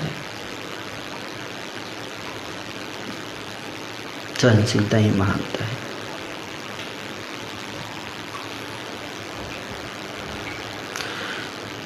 श्रीवत्सलांछन जय जय जय जय गौरचंद्र, श्रीवत्सलांछन जय सच्चिगर्भरत्न धर्म सनातन, जय संकीर्तन प्रिया गौरांग गोपाल, जय शिष्ट जन प्रिया जय दुष्ट काल, भक्त गोष्ठी सहित गौरांग जय जय, सुनिले चैतन्य कथा भक्ति लभ्य, हे नमते वैकुंठ नायक न्यासी रूपे, बिहरे न भक्त गोष्ठी लैया कौतुके, एक दिन बसी आया छे न प्रभु सुखे, हे न काल श्री अद्वैत आइल सम्मुखे। श्रीवत्सलांछन गौरचंद्र की जय हो, सनातन धर्म स्वरूप श्री शशि गर्भरत्न की जय हो, संकीर्तन प्रिय गौरांग गोपाल की जय हो, शिष्ट जन प्रिय एवं दृष्ट जन काल स्वरूप की जय हो, भक्त गोष्ठी के साथ गौरांग की जय हो, जय हो। चैतन्य कथा सुनने से भक्ति की प्राप्ति होती है। इस प्रकार से वैकुंठ नायक सन्यासी के रूप में भक्त गोष्ठी को लेकर नीलाचल धाम में, जगन्नाथपुरी धाम में आनंद के साथ विहार कर रहे थे। एक दिन प्रभु आराम से बैठे हुए थे। उसी समय श्री अद्वैत आकर सम्मुख उपस्थित हुए। प्रभु के प्रति नमस्कार निवेदन पूर्वक अद्वैत आसन पर बैठ गए। हंसकर गौर हरि अद्वैत से पूछने लगे। संतोष के साथ प्रभु ने पूछा, कहिए तो आचार्य, कहाँ से आना हुआ, क्या कार्य करके आए हैं, क्या काम करके आए हैं? अद्वैत ने कहा, जगन्नाथ के दर्शन करके साक्षात आपके पास चला आया हूँ। प्रभु ने कहा, जगन्नाथ के श्रीमुख दर्शन के उपरांत और क्या किया वह बताइए। अद्वैत ने कहा, पहले जगन्नाथ के दर्शन करके फिर 5-7 बार प्रदक्षिणा किया। अतः प्रदक्षिण विधि के बारे में आलोच्य भक्ति पूर्वक भगवान श्री हरि को प्रदक्षिणा करते करते उनका नाम कीर्तन एवं सामर्थ्य अनुसार साष्टांग दंडवत प्रणति निवेदन करना। श्री नरसिंह पुराण उक्त प्रदक्षिण संख्या में कथित हुआ है कि चंडी की मात्र 1 बार परिक्रमा करनी चाहिए। नरसिंह पुराण में ऐसा बताया गया है कि किसकी कितनी परिक्रमा करनी चाहिए। कहते हैं चंडी की मतलब काली 1 बार परिक्रमा, सूर्य की 7 बार, गणेश जी की 3 बार, केशव की 4 बार एवं महेश की आधी बार प्रदक्षिणा करना। वराह पुराण उक्त प्रदक्षिण महात्म्य में उक्त है कि भक्ति पुतचित से श्री विष्णु मंदिर प्रदक्षिणकारी व्यक्तियों की गति श्री विष्णु भक्त जन उचित है। उन सबको हिमालय जाना नहीं पड़ता। जो भी विष्णु भक्ति में विष्णु मंदिर में प्रदक्षिणा करते हैं उनको यमलोक जाना नहीं पड़ता। उसी जगह पर चतुर्मास्य महात्म्य में वर्णित है कि हे विप्र अग्रगण्य, 4 बार श्री विष्णु मंदिर प्रदक्षिण के द्वारा विश्व ब्रह्मांड को सर्वत्र ही प्रदक्षिण हो जाता है। अगर विष्णु मंदिर की 4 प्रदक्षिणा करते हैं तो पूरे संसार का एक परिक्रमा पूरा हो जाता है। अतः इस प्रकार का विष्णु मंदिर प्रदक्षिणा फल तीर्थ गमन की अपेक्षा सर्वतोभावेन श्रेष्ठ है। तीर्थ जानने से ज़्यादा श्रेष्ठ क्या, मंदिर की परिक्रमा करना। उसी ग्रंथ के और एक स्थान पर उक्त है कि भक्ति भार आक्रांत हृदय से श्री हरि मंदिर प्रदक्षिण द्वारा मानव समूह हंसवाहित रथ पर आरोहण करके वैकुंठ लोक जाने में समर्थ होते हैं। नरसिंह पुराण उक्त श्लोक में लिखित है कि हे राजकुमार, देव श्री विष्णु मंदिर के केवल एक बार प्रदक्षिणा का महात्म्य श्रवण कीजिए। एक बार श्रवण से मानव समूह अनायास से पृथ्वी प्रदक्षिण फल प्राप्त करके श्री हरिपाद पद्म में स्थान करते हैं। इस विषय में और भी वर्णित है। इस प्रकार श्री कृष्ण के साथ सहस्र नाम अथवा केवल नाम संकीर्तन के साथ श्री हरि मंदिर परिक्रमाकारी जन सप्त द्वीपवती पृथ्वी की प्रदक्षिणा अथवा दान का फल प्रत्येक मुहूर्त में प्राप्त करते हैं। इस संदर्भ में हरि भक्ति सुधोदय में उक्त है कि पहली बार प्रदक्षिणा के बाद श्री हरि मंदिर एवं दूसरी बार प्रदक्षिणा से मानवों को पुनः पुनः संसार आगमन से परित्राण मिलता है। बृहद नारदीय पुराण के यम एवं भागीरथ के प्रसंग वर्णन में उल्लेख है कि 3 बार श्री हरि मंदिर प्रदक्षिण के द्वारा पुरुष सर्व पापों से मुक्त होकर अनायास देवेंद्रत्वादि पद प्राप्त कर लेते हैं। प्रदक्षिण महात्म्य के प्रारंभ में ही वर्णित हुआ है कि श्री विष्णु मंदिर के भक्तिभावपूर्वक केवल 4 बार प्रदक्षिणा द्वारा मानव समूह सर्व लोक उत्तम गति को प्राप्त होकर परम स्थान को प्राप्त करते हैं। सुधर्मा के पूर्वज के गृध्र जन्म में श्री कृष्ण मंदिर प्रदक्षिणाभास के द्वारा महासिद्धि प्राप्त का दृष्टांत वर्णित हुआ है। फिर प्रदक्षिण के समय निश्चित विधि के बारे में विष्णु स्मृति में उक्त वचनों में बताया गया है कि एक हाथ के द्वारा श्री विष्णु प्रणाम ये मना किया गया है। क्या क्या मना किया गया है? एक हाथ के द्वारा विष्णु प्रणाम नहीं करना चाहिए। केवल एक बार श्री कृष्ण मंदिर प्रदक्षिणा नहीं करनी चाहिए, एक बार नहीं 3-4 बार करनी। एवं निषिद्ध काल में श्री कृष्ण दर्शन से प्राक्तन सुकृति का संपूर्ण रूप से ध्वंस हो जाता है। और भी कहा गया है कि श्री हरि मंदिर के सामने भ्रमरिका के परिभ्रमण की भांति मंडलाकार होकर प्रभाकर का प्रदक्षिण मत करना, क्योंकि इससे श्री भगवान को पीठ दिखाना होता है। वैमुख कारण हेतु मतलब नहीं करना, पीठ नहीं दिखाना चाहिए। वैमुख कारण हेतु इस प्रकार से श्री हरि मंदिर की प्रदक्षिणा निषिद्ध हुआ है। प्रदक्षिण शब्द सुनकर प्रभु हंसने लगे। हंसकर प्रभु ने कहा, तुम हार गए हो। आचार्य ने किया है, लक्षण दिखाइए। बोले कि मैं परिक्रमा किया, दर्शन के बाद परिक्रमा किया। तो महाप्रभु क्या बोले? प्रदक्षिणा शब्द सुन के हार गए। बोले तुम हार गए हो। तो आचार्य ने पूछा कि मैंने क्या खो दिया है, बताइए क्या हारा हूँ मैं, लक्षण दिखाइए, फिर मैं हार मानूंगा। प्रभु ने कहा, जो तुमने खोया है उसके बारे में सुनो। तुमने जिस प्रकार से प्रदक्षिण व्यवहार किया है उसी में तुम्हारी हार हो गई है।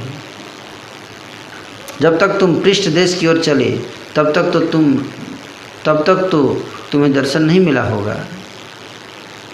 जब तक तुमने पीठ दिखाया है तब तक पीछे जब तुम गए भगवान के मंदिर के पीछे परिक्रमा करते हुए तब तक तो तुमको दर्शन नहीं मिला होगा।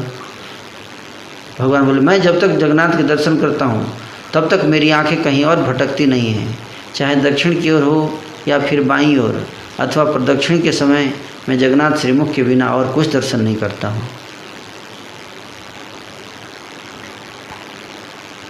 हाथ जोड़कर आचार्य गोसाई कहने लगे, इस प्रकार के हर मामले में मैं आपसे हार मानता हूँ। हारना अच्छी बात है भगवान से। त्रिभुवन में केवल आप ही इस कथा के अधिकारी हैं, दूसरा कोई नहीं। मैं सच कह रहा हूँ, हे प्रभु, आप ही इसके एकमात्र अधिकारी हैं। इन बातों पर मैं केवल आपसे ही हार मानता हूँ। सुनकर सभी वैष्णव मंडल हंसने लगा। उधर हरिध्वनि का मंगल कोलाहल गूंज उठा। इस प्रकार प्रभु की सारी कथाएं विचित्र हैं। प्रभु सदैव अद्वैत से अतिशय प्रीति करते थे। एक दिन गदाधर देव ने प्रभु के समक्ष पूर्व मंत्र दीक्षा है तो कुछ कहा। गदाधर ने कहा, मैंने आप अपना इष्ट मंत्र किसी से कह दिया है। पहले दीक्षा में जो मंत्र मिला था इनको, गदाधर पंडित को, तो बोले कि वो जो मंत्र मैंने मिला था वो किसी और से मैंने कह दिया है, तब से मुझे अच्छा नहीं लग रहा है। आप मुझे फिर से वह मंत्र सुनाइए, तभी मेरे मन को प्रसन्नता मिलेगी। चैतन्य महाप्रभु को बोले कि जो इष्ट मंत्र मुझे मिला था पंडित विद्यानिधि जी से, वो मंत्र मैंने गलती से किसी और के सामने बोल दिया, तो अब अच्छा नहीं लग रहा है, तो वो मंत्र आप मुझे सुना दीजिए, तभी मेरे मन को प्रसन्नता मिलेगी। प्रभु ने कहा, उपदेष्टा गुरु तो है तुम्हारे गुरु हैं पंडित विद्यानिधि हैं, सावधान, कहीं उनके निकट अपराधी मत बन जाना। मतलब मुझसे अगर मंत्र लोगे, तुम्हारे गुरु ऑलरेडी प्रेजेंट हैं और तुम मुझसे मंत्र लोगे तो तुम्हें अपराध लगेगा, है ना। तो गुरु जब उपस्थित हैं, किसी और से मंत्र लेना अपराध बनाया है। मंत्र के बारे में क्या कहना, मेरे प्राण भी तुम्हारे हैं, परंतु तुम्हारे उपदेष्टा के रहते मैं ऐसा नहीं कर सकता। गदाधर ने कहा, वे यहाँ नहीं है, उनके बदले आप ही करवा दीजिए।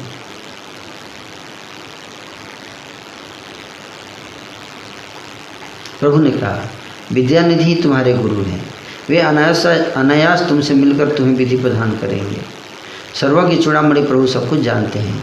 प्रभु जानते थे कि विद्यानिधि शीघ्र उत्कल पधारेंगे। प्रभु ने गदाधर से कहा, 10 दिन के भीतर उन्हें यहीं देख पाओगे। वे केवल मुझे देखने के लिए आते हैं। मेरे मन में निरंतर विद्यानिधि का स्मरण होता रहता है। लगता है तुम उन्हें आकर्षित करके यहाँ ला रहे हो। इस प्रकार से प्रभु प्रिय गदाधर के संग रहते हुए उनके मुख से आनंद के साथ भागवत सुनते रहे। गदाधर प्रभु के सम्मुख भागवत पढ़ते थे। भागवत सुनकर प्रभु संपूर्ण प्रेम भाव प्रकाशित करते थे। प्रभु प्रहलाद चरित्र एवं ध्रुव चरित्र का बारंबार 100 बार आवृत्तिपूर्वक एकाग्रचित से श्रवण किया करते थे। ध्रुव महाराज की चरित्र और प्रहलाद के चरित्र को चैतन्य महाप्रभु बार बार 100 बार रिपीट करके पढ़ते थे। किसी और कार्य हेतु प्रभु को अवसर नहीं था।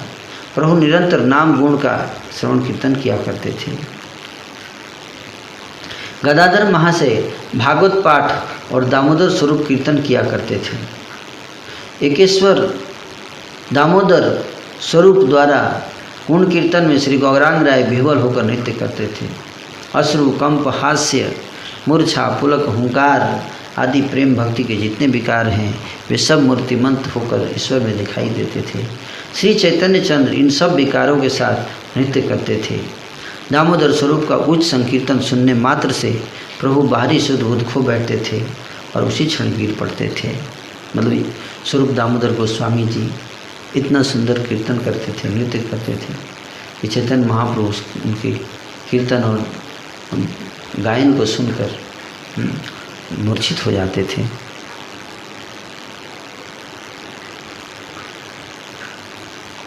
ईश्वर के जितने सन्यासी पार्षद थे उनमें से दामोदर स्वरूप के समान कोई नहीं था।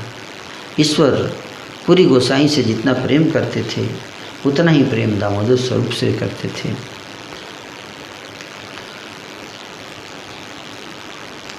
दामोदर स्वरूप के संगीत की रसमयी ध्वनि श्रवण से प्रभु का नृत्य होता था। दामोदर स्वरूप अलक्षित रूप से कपटी की भांति नगर में भ्रमण किया करते थे। कोई भी उन्हें पहचानने में समर्थ नहीं होता था। तुमरूधारी नारद की भांति वे कीर्तन करते थे। वे अकेले ही प्रभु को नचाने में सक्षम थे और क्या संपत्ति चाहिए। दामोदर स्वरूप सन्यासियों में से ईश्वर के प्रिय पात्र थे। एक पूरी गोसाई के अतिरिक्त उन जैसा और कोई नहीं था। सन्यासी पार्षदों में दामोदर स्वरूप और परमानंदपुरी ये दोनों अधिकारी थे।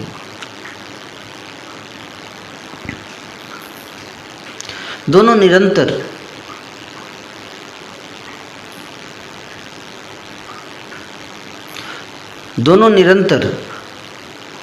प्रभु के पास रहते थे। कौन?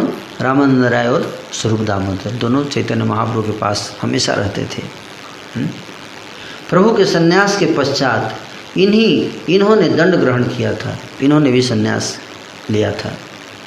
पूरी ध्यान परायण थे, दामोदर कीर्तन करते थे। दोनों सन्यासी हैं, परमानंद पुरी और स्वरूप दामोदर गोस्वामी, ये दोनों सन्यास लिए थे महाप्रभु के सन्यास के बाद। पूरी ध्यान परायण थे, दामोदर कीर्तन करते थे। सन्यासी के रूप में, सन्यासी के शरीर में दोनों भुजा स्वरूप थे। गौरचंद्र दिन रात संकीर्तन के आनंद में दामोदर स्वरूप के साथ विहार किया करते थे। शयन में हो या भोजन में या पर्यटन में प्रभु कभी भी दामोदर को नहीं छोड़ते थे। पूर्व आश्रम में दामोदर स्वरूप का नाम था पुरुषोत्तम आचार्य। स्वरूप दामोदर गोस्वामी जी संन्यास आश्रम से पहले जो आश्रम था उसमें उनका नाम था पुरुषोत्तम आचार्य।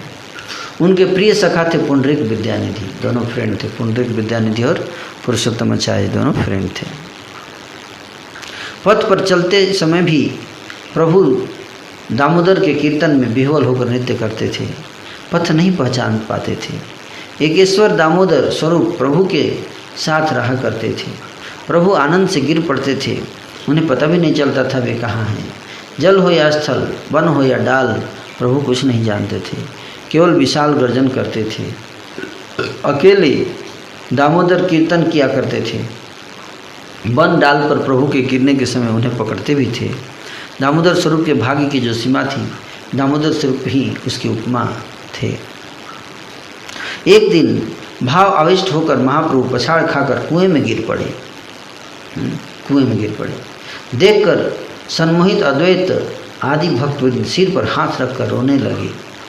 प्रेम भक्ति रस के कारण प्रभु कुछ नहीं जानते थे। कुएं में गिरकर प्रभु बालक की भांति बह रहे थे। उसी क्षण कूप नवनीतमय हो उठा, मतलब कुआं जो है लगा कि मक्खन से भर गया हो। प्रभु के अंग पर भी कोई चोट नहीं पहुंची। इसमें आश्चर्य की क्या बात है। उनकी भक्ति के प्रभाव से नृत्य करते समय वैष्णव के अंग पर कांटे नहीं चुभते हैं। फिर अद्वैत आदि सभी भक्तवृंद ने मिलकर कुछ ही पलों में प्रभु को निकाला। प्रभु नहीं जानते थे कि वे कुएं में गिर चुके थे। क्या कह रहे हो, क्या बात है, प्रभु स्वयं पूछ रहे थे। प्रेम भक्ति रस के कारण प्रभु को बाहरी सुदबुद्ध नहीं थी। असर्वज्ञ की भांति प्रभु सबको पूछ रहे थे। श्रीमुख निश्रित अति अमृतमय वचनों को सुनकर अद्वैत आदि भक्तवृंद आनंद में बहने लगे।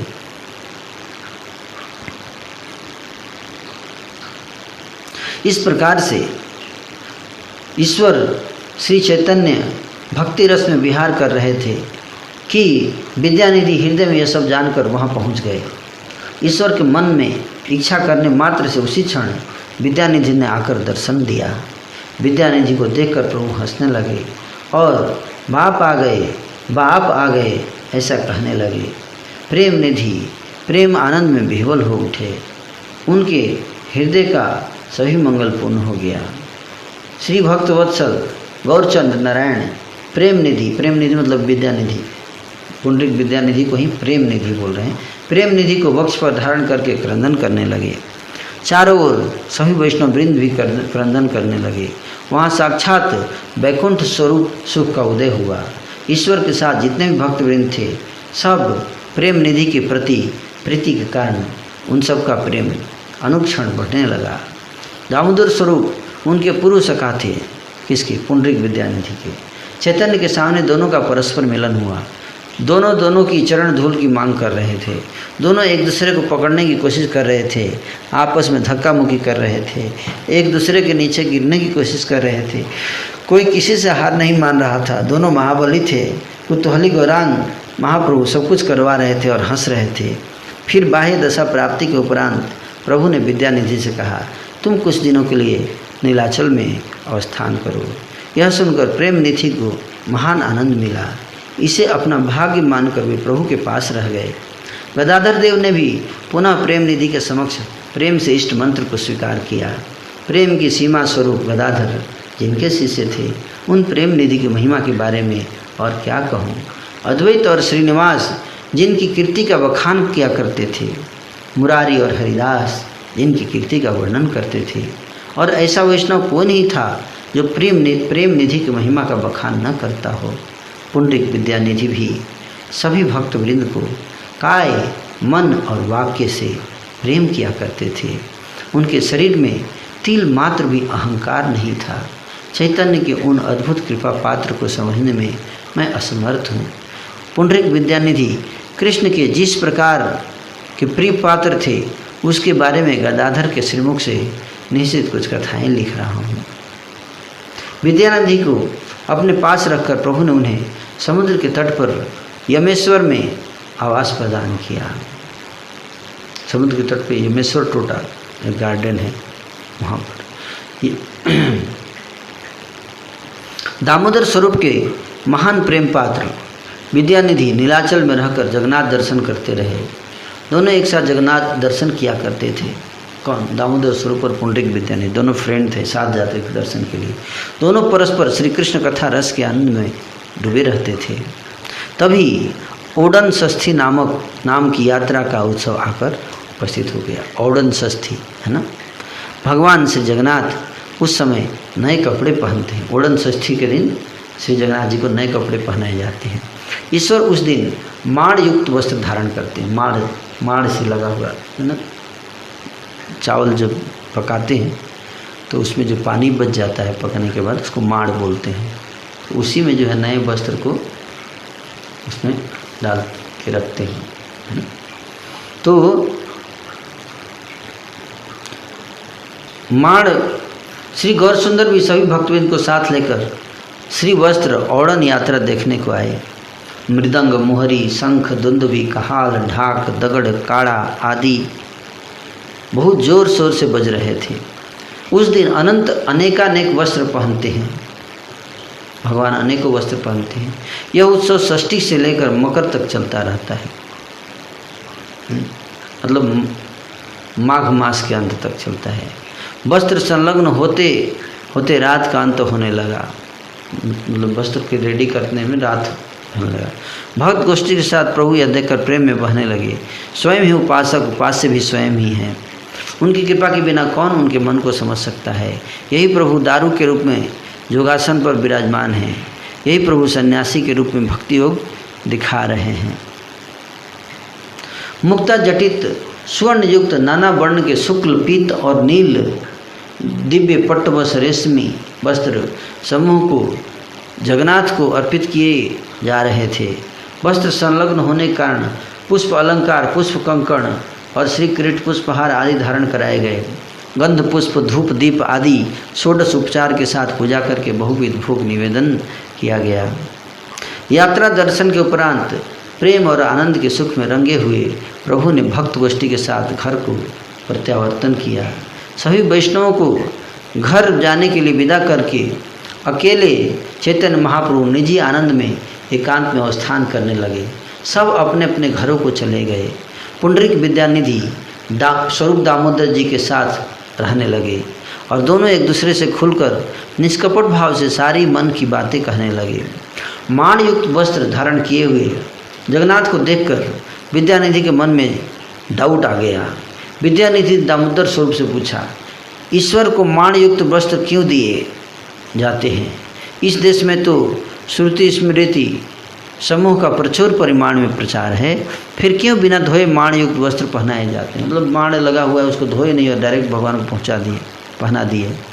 दामोदर स्वरूप ने कहा, बात सुनो, देश आचार के चलते यहाँ इसमें दोष स्वीकार नहीं है। जिन्हें श्रुति स्मृति के बारे में जानकारी है वे कभी ऐसा नहीं करते। इस यात्रा उत्सव का सर्वकाल ऐसा ही होता रहता है। यदि ईश्वर के हृदय में ऐसी इच्छा न होती तो देखो राजा क्यों निषेध आज्ञा प्रदान नहीं करते। विद्यानिधि ने कहा, ठीक है, ईश्वर को करने दो, परंतु ईश्वर का कर्म सेवक क्यों करते हैं? ये पूजा पंडा, पशुपाल, पछड़ा, बेहरा आदि सब लोग अपवित्र वस्त्र क्यों धारण करते हैं? जगन्नाथ देव ईश्वर हैं, उनके लिए सब कुछ संभव है। क्या सभी उन जैसा आचरण करेंगे? माण युक्त वस्त्रों को स्पर्श करने से हाथ धोकर शुद्ध होना पड़ता है।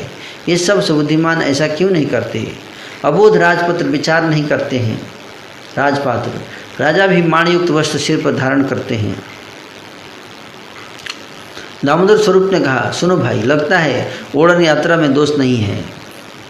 जगन्नाथ स्वरूप परम ब्रह्म के अवतार हैं, यहाँ विधि निषेध का विचार नहीं करते हैं। विद्यार्थी से कहा, भाई एक बात सुनो, जगन्नाथ विग्रह सर्वथा परम ब्रह्म स्वरूप हैं। वे यदि विधि निषेधों का उल्लंघन करें तो इसमें कोई दोष नहीं है। ये सब लोग भी नीलाचल में रहकर ब्रह्म हो गए हैं। ये सब भी लोक व्यवहार छोड़ चुके हैं, सभी ब्रह्मरूप अवतार हो गए हैं। इतना कहकर दोनों संपूर्ण मार्ग में हंसते हंसते जैसे हास्य आवेश युक्त होकर जाने लगे। दोनों सखा हाथों में हाथ डालकर हंस रहे थे। जगन्नाथ देव के सेवकों के आचरण पर दोषारोप भी कर रहे थे। सभी दासों का प्रभाव सिर्फ वे नहीं जानते थे, केवल कृष्ण ही जानते हैं कि किनमें कितना अनुराग है। कृष्ण अपने दासों को भ्रम में डाल देते हैं, पश्चात दैवान होकर भ्रम दूर भी करते हैं। प्रभु ने स्वयं विद्यानिधि को भ्रम में डाल दिया था, अब भ्रम को दूर करने की कृपा भी सुनिए। इस प्रकार से रंग ढंग के साथ दोनों प्रिय सखा कृष्ण कार्य हेतु अपने अपने घर की ओर चल पड़े। भिक्षा के उपरांत दोनों गौरांग के पास चले आए। प्रभु के पास आकर सभी सो गए। प्रभु श्री चैतन्य गोसाई सब कुछ जानते थे। जगन्नाथ के रूप में प्रभु स्वप्न में उनके पास गए। विद्यानिधि महाशय ने स्वप्न में देखा कि जगन्नाथ बलराम दोनों का शुभ आगमन हुआ है। विद्यानिधि ने देखा कि क्रोध रूप जगन्नाथ स्वयं उन्हें पकड़कर उनके मुख पर थप्पड़ मार रहे थे। सोते समय सपने में क्या देख रहे हैं कि जगन्नाथ बड़े क्रोधित हैं और थप्पड़ मार रहे थे। दोनों भाई मिलकर उनके दोनों गालों पर थप्पड़ लगा रहे थे। किसके गालों पर? पुंडरीक विद्यानिधि। थप्पड़ में इतना जोर था कि फूले हुए गालों पर उंगली के निशान बन गए। दुखित विद्यानिधि हे कृष्ण रक्षा करो कहने लगे। अपराध क्षमा करो कृष्ण, ऐसा कहकर चरणों में गिर पड़े। विद्यानिधि कहने लगे, हे स्वामी किस अपराध के कारण मुझे मारते हो? प्रभु ने कहा, तेरे अपराधों का अंत नहीं है। मेरी और मेरे सेवकों की जाति नहीं है, इसलिए वैष्णव की जाति नहीं पूछना चाहिए कौन सी जाति के हैं। बोले मेरी जाति नहीं है। यहाँ रहकर तुम सब कुछ जान चुके हो, फिर जाति नाश कर देने वाले स्थान पर क्यों ठहरे हुए थे? जाति बचाकर तुम अपने घर को चले जाओ। मैंने यह यात्रा तय की है, इसमें भी तुम्हें अनाचार दिखाई दे रहा है। मुझे ब्रह्म के रूप में स्थापित करके भी तुमने माणयुक्त वस्तु के प्रति दोष दृष्टि रखकर मेरे सेवकों की निंदा की है। मतलब उनके जगन्नाथ जी पसंद नहीं करते अगर कोई भक्त उनकी सेवा कर रहा है, कोई उसकी निंदा करे, है ना। स्वप्न में विद्यानिधि मन से महाभयभीत होकर श्री चरणों पर सिर पटकते हुए रोने लगे। विद्यानिधि कहने लगे, हे प्रभु मुझ पापिष्ट के सभी अपराध क्षमा कीजिए। मैं आपसे कह रहा हूँ प्रभु, मैं हार मान चुका हूँ, मैं हार मान चुका हूँ। हे प्रभु, जिस मुख से मैंने आपके सेवकों की हंसी उड़ाई है, आपने मेरे उस मुख को भली भांति सजा प्रदान की है। आज का दिन मेरे लिए बहुत अच्छा है, मेरे लिए सुप्रभात का प्रादुर्भाव हुआ है। मेरे मुख और ललाट को श्रीहस्त का स्पर्श मिला है। श्री पुंडरीक प्रभु ने कहा, सेवक समझकर तुम पर अनुग्रह करने के लिए मैंने तुम्हें सजा प्रदान की है। स्वप्न में प्रेम निधि के प्रति प्रेम दृष्टि प्रदान पूर्वक दोनों भाई राम और हरि मंदिर में चले आए। स्वप्न देखने के उपरांत विद्यानिधि जाग उठे, फिर गालों पर थप्पड़ों के निशान देखकर वे हंसने लगे। श्रीहस्त के थप्पड़ों से दोनों गाल फूल गए थे। यह देखकर प्रेम निधि ने कहा, बहुत अच्छा हुआ, बहुत अच्छा हुआ। अपराध के अनुसार मुझे सज़ा मिली है। अच्छा ही किया प्रभु ने, मुझे तो कम सज़ा मिली है। विद्यानिधि की इस महिमा को देखिए, देखिए सेवक के प्रति प्रभु दया यही सीमा है। अपने पुत्र प्रद्युम्न को भी शिक्षा हेतु प्रभु इस प्रकार थप्पड़ नहीं मारते हैं, अपने प्रद्युम्न को भी नहीं मारते थप्पड़। जिन जान की रुक्मिणी सत्यभामा आदि कितनी ही ईश्वरी है, उनको भी स्वप्न में सजा नहीं देते। अपराधी को प्रभु साक्षात ही मारते हैं। स्वप्न में प्रदान की गई कृपा अथवा सजा बाहर कभी दिखाई नहीं देती। स्वप्न में भले ही कोई दंडित होता है अथवा किसी को अर्थ की प्राप्ति होती है, परंतु पुरुष के जग जाने पर उन सब का कुछ भी अस्तित्व नहीं रहता है। प्रभु स्वप्न में जिन्हें सजा अथवा कृपा प्रदान करते हैं, लोग जब जागने पर उसके साक्षात दर्शन करते हैं तो उन्हें उस बात की प्रतीति होती है, उनसे बढ़कर भगवान भाग्यवान संसार में दूसरा नहीं है। प्रभु अभक्त जनों को स्वप्न में भी कुछ नहीं कहते। विचारपूर्वक यह सब साक्षात भाव में समझिए, है ना। तो ये कृपा जो है समझाने का विद्यानिधि को, पुंडरीक विद्यानिधि को समझाया सजा देकर, ये भगवान का प्रेम है। अभक्त जनों को भी स्वप्न में भी ऐसा नहीं बोलते हैं। विचार पूर्वक यह सब साक्षात भाव से समझिए। जो यौन समूह निंदा हिंसा करते हैं वे सभी स्वप्न में केवल अनुभव को प्राप्त करना चाहते हैं, परंतु निंदा हिंसा करने के कारण उन्हें भगवान से संबंधित स्वप्न की प्राप्ति नहीं होती है।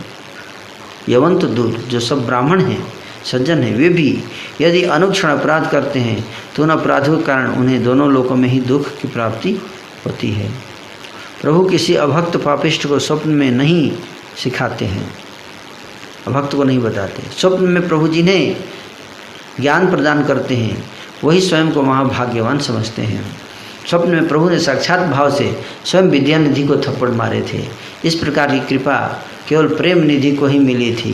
फिर श्री पुंडरीक देव ने प्रभात काल में उठकर दोनों हाथ लगाकर देखा कि थप्पड़ों के कारण दोनों गाल फूले हुए हैं।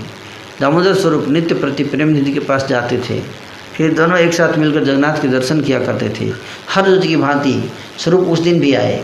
आकर उनसे कहने लगे, प्रातः जगन्नाथ दर्शन के लिए आ रहे हो, आज किस कारण से सैया से नहीं उठ रहे हो? स्वरूप दामोदर जी पूछे कि आज क्या हो गया, आज उठ नहीं रहे हो? विद्यानिधि ने कहा, भाई यहाँ आ जाओ, मेरे पास आकर बैठो, मैं सब बताऊंगा। दामोदर ने आकर देखा कि उनके दोनों गाल फूले हुए हैं और उन गालों पर जोरदार थप्पड़ों के निशान हैं।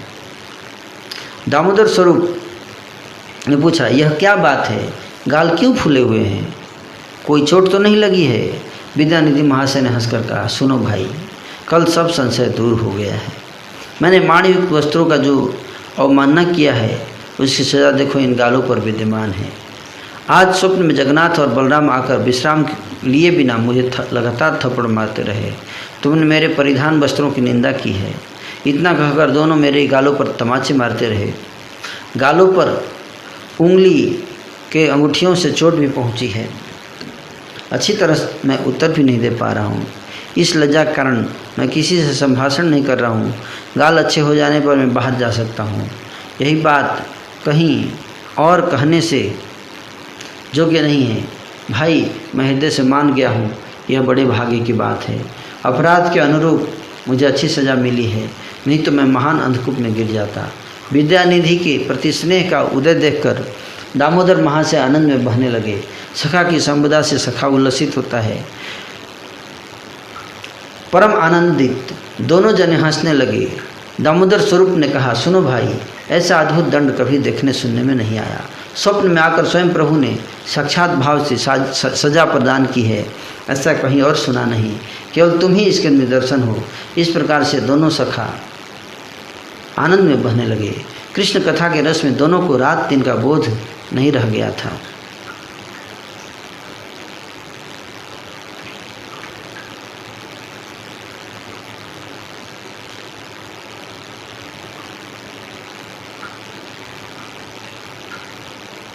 पुंडरीक विद्यानिधि का प्रभाव ऐसा था कि प्रभु गौरचंद्र उन्हें बाप कहकर प्रबोधित किया करते थे।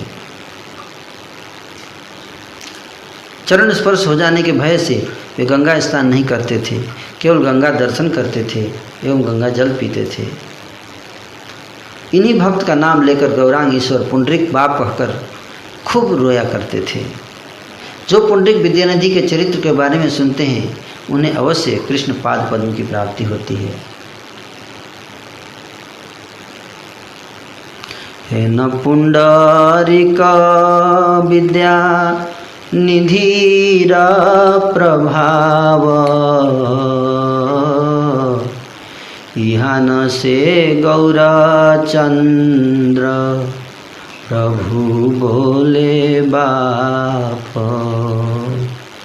पाद स्पर्श भय न करे न गंगा स्नान, सबे गंगा देखे न करे न जल पान।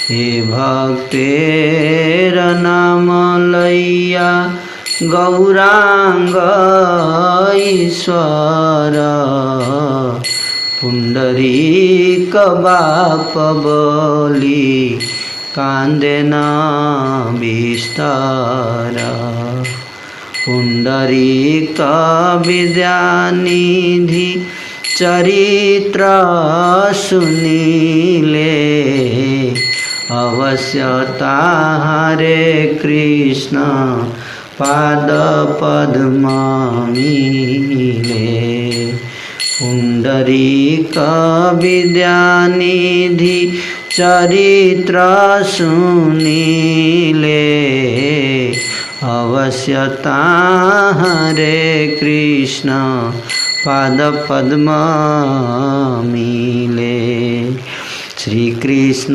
चैतन्य नित्यानंद चांद जान वृंदावन दास तछु पद जुगे गाना वृंदावन दास तछु पद जुगे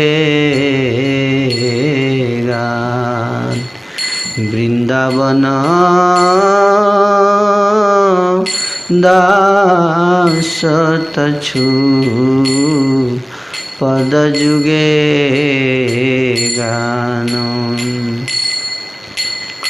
जय जय श्री चैतन्य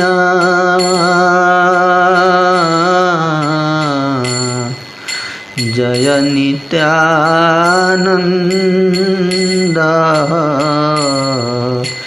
जय द्वैत चंद्र जय गौरभक्तवृंद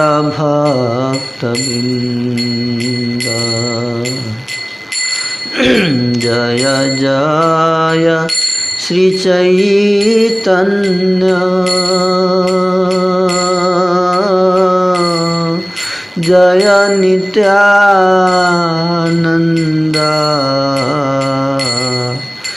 जय द्वैत चंद्र जय गौरभक्तवृंद हरे कृष्णा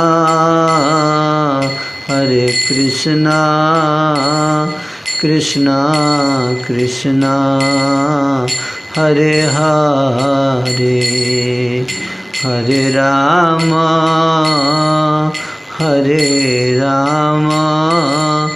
राम राम हरे हरे हरे कृष्णा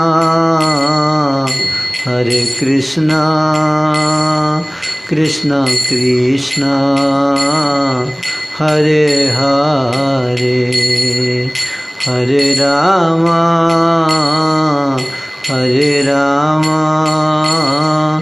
राम राम हरे हरे निताई गौरांग निताई गौरांग निताई गौरांग गौर हरि निताई गौरांग गौर हरि निताई गौरांग निताई गौरांग निताई गौरांग निताई गौरांग निताई गौरांग गौर हरि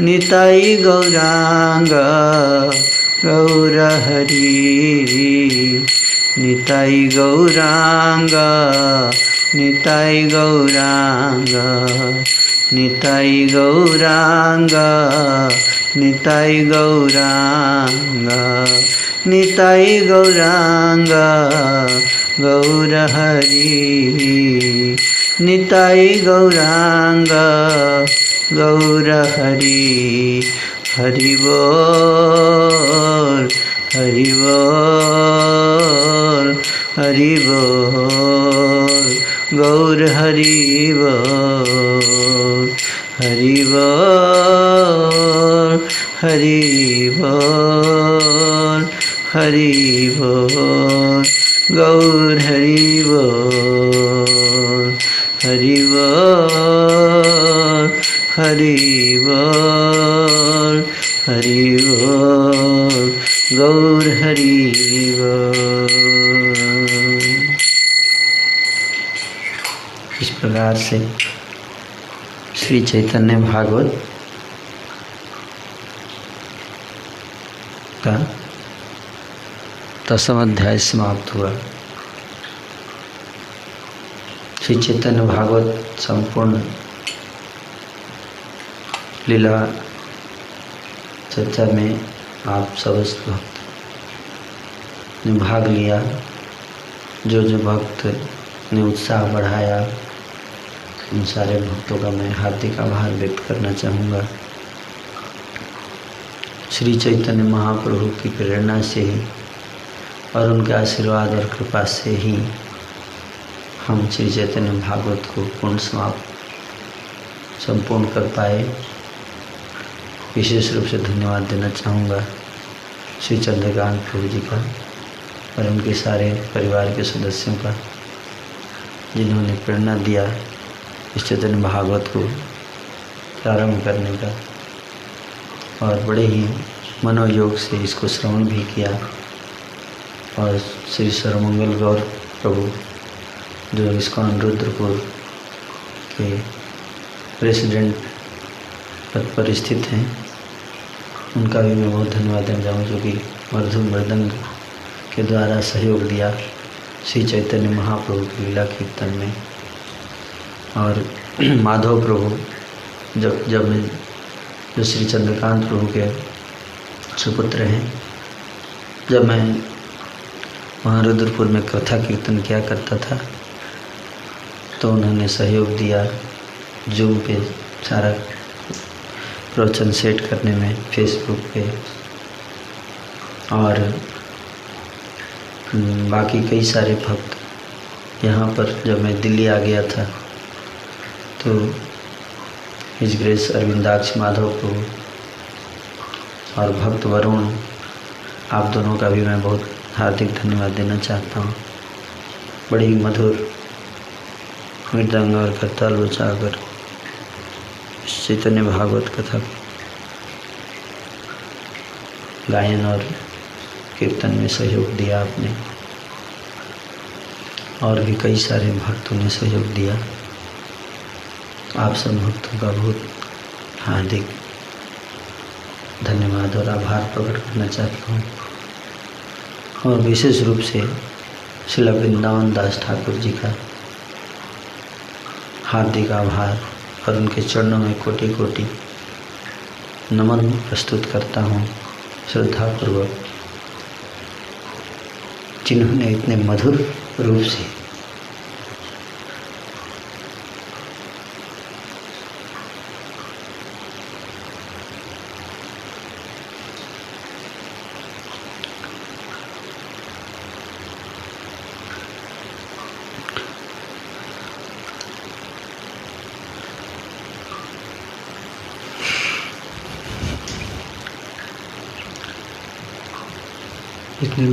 इतने मधुर रूप से श्री गौरांग महाप्रभु की लीला को प्रस्तुत किया। और श्री चैतन्य भागवत ग्रंथ को भी मैं हार्दिक सम्मान, श्रद्धा पूर्वक सम्मान प्रस्तुत करता हूँ, जो अपने आप में श्री चैतन्य महाप्रभु की लीला रस माधुरी को हमारे हृदय तक पहुँचाने में इतना कृपा कर रहे हैं। और श्रील प्रभुपाद जी, जिनकी कृपा से आज सारे विश्व में श्री चैतन्य महाप्रभु की महिमा का विस्तार हो रहा है, उन श्रील प्रभुपाद और श्रील गुरुदेव के सारे इस्कॉन के समस्त भक्तवृंद, जिनकी कृपा से हमें इस रस का स्वादन करने का अवसर मिला, उन समस्त वैष्णवों को सत सत नमन करते हुए उनके चरणों में आज श्री चैतन्य भागवत ग्रंथ का समापन किया गया। श्री गौर सुंदर वर श्री श्री लीला तार मनोहर।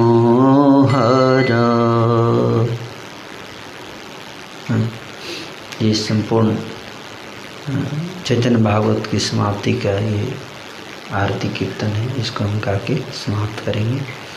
श्री गौर सुंदर वर लीला तार मनोहर। नित्यानंद स्वरूप प्रकाश। आचार्य अद्वैत याज गदाधर शक्ति तार। पंचतत्व भक्त श्रीनिवास। पतित पावन श्रेष्ठ श्री गौर किशोर प्रेष्ठ। पतित जनेर तरगति। श्रीवासेर भ्रातृ सुता नारायणी नामे माता। विश्वम्भर पदे जारमती। वृंदावन सुत तार करुणार पारावार। श्री चैतन्य भागवत जार। नित्यानंद शेष भृत्य हरिजन सेवा कृत्य। बुझाइल ये सर्वसार सार। वैष्णव महिमा जत वर्णिले न सुसंगत। ताहार तुलना कोथा नाई। वैष्णव विरोधी जन सतत तापित मन। मूल्यहीन सेई भस्म छाई। निताई विमुख जाने दया पात्र तारे गणे। पदाघात करे तार सिरे। एहे न दयाल वीर नाही त्रिभुवने धीर। लय जाए वीर जरती रे। मूढ़ जन न बुझिया अहंकारे मत हैया। मूढ़ जन न बुझिया अहंकारे मत हिया। क्रोधी बलि कर स्थापना। वैष्णवे दया दंड कभू न बुझे भंड। नीच चित करिया गोपन। श्री गौड़ीय भाष्य नाम भक्त जन सेवा काम लिखी छाड़ी कपट दिछल भागवत व्याख्या काले प्रभु मोरे सदा पाले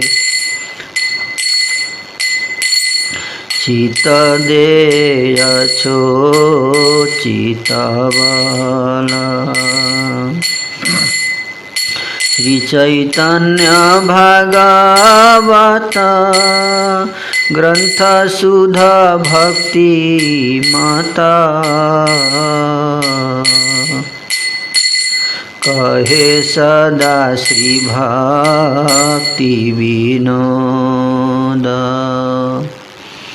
निरंतर पाठ फले कुबुद्धि जाइबे चले कृष्ण प्रेम लभिबे प्रमोद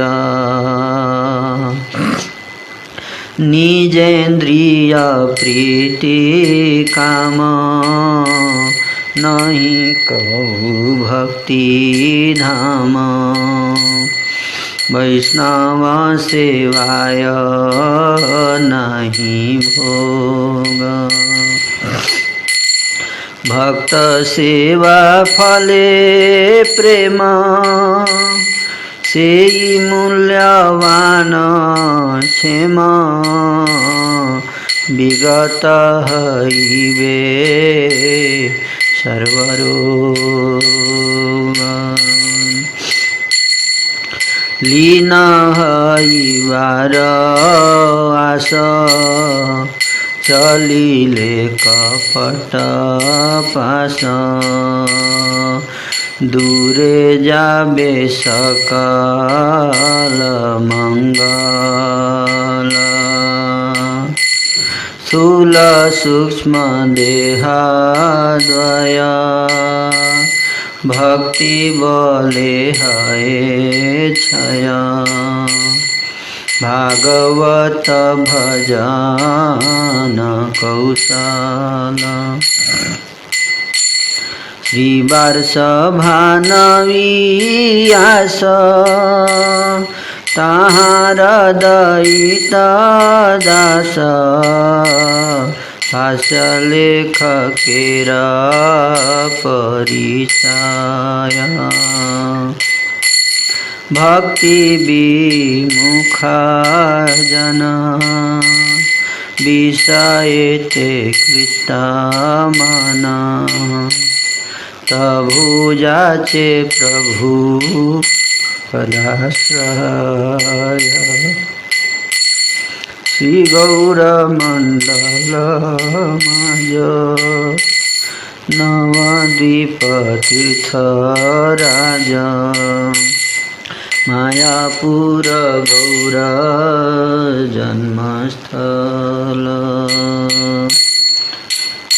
तथाय चैतन्य मठ नाही बसे जथा सठ गौर जाने करिया संबल भक्ति विनोद दास संगे मोर सदा वास तांदेर अनुज्ञासिरे धरी 446 समापिनु ज्येष्ठ शेषे उटका मंडेर शैलो पारी भाष्य रचनार काले भक्तगण मोरे पाले गौरव संभ्रमे मोरे छले अवकाश सदा दिया भक्ति पथे चलाइया स्नेहर डोरी का दिया गले। श्री गौरांग भक्त गण श्री भक्ति विनोद जाना। तांदेर चरणे मोर गति। वास लिखनेर ब्याजे त्रिदंड सेवक साजे। रहुजे न नित्य सेवामती। रहुजे न नित्य सेवामती। नमो ॐ विष्णुपादाय कृष्णप्रेष्ठाय भूतले। श्रीमते भक्तिवेदान्त स्वामिनिति नामिने। नमस्ते सरस्वती देवे गौरवाणी प्रचारिणे। निर्विशेष शून्यवादी पाश्चात्य देशतारिणे। जय श्री कृष्ण चैतन्य प्रभु नित्यानंद। श्री अद्वैत गदाधर श्रीवासादि गौर भक्त वृंद। श्री कृष्ण चैतन्य प्रभु नित्यानंद। श्री अद्वैत गदाधर शिवासादि गौर भक्त वृंद। श्री कृष्ण चैतन्य प्रभु नित्यानंद। श्री अद्वैत गदाधर श्रीवासादि गौर भक्त वृंद। हरे कृष्ण कृष्ण कृष्ण हरे हरे। हरे राम राम राम हरे हरे। हरे कृष्ण कृष्ण कृष्ण हरे हरे। हरे राम राम हरे हरे। हरे कृष्ण कृष्ण कृष्ण हरे हरे। हरे राम राम हरे हरे। हरे कृष्ण कृष्ण कृष्ण हरे हरे। हरे राम राम हरे हरे। हरे कृष्ण कृष्ण कृष्ण हरे हरे। हरे राम राम हरे हरे। हरे कृष्ण कृष्ण कृष्ण हरे हरे। हरे राम राम हरे। निताई गौर हरि बोल गौर हरि बोल। निताय गौर हरि बोल, हरि बोल, हरि बोल, गौर हरि बोल, निताय गौर हरि बोल, हरि बोल, हरि बोल, गौर हरि बोल। श्री चैतन्य महाप्रभु पंचतत्व श्रील प्रभुपाद और समस्त वैष्णव भक्तवृंद श्री वृंदावन दास ठाकुर आप सब के चरणों में, चरण कमलों में प्रार्थना करता हूँ। इस कथा के दौरान अगर मेरे कथा प्रस्तुति में कोई त्रुटि हो तो उस त्रुटि को क्षमा करें और अपने चरण कमलों में स्थान दें। हरे कृष्णा कृष्णा कृष्णा हरे हरे, हरे राम राम राम हरे हरे।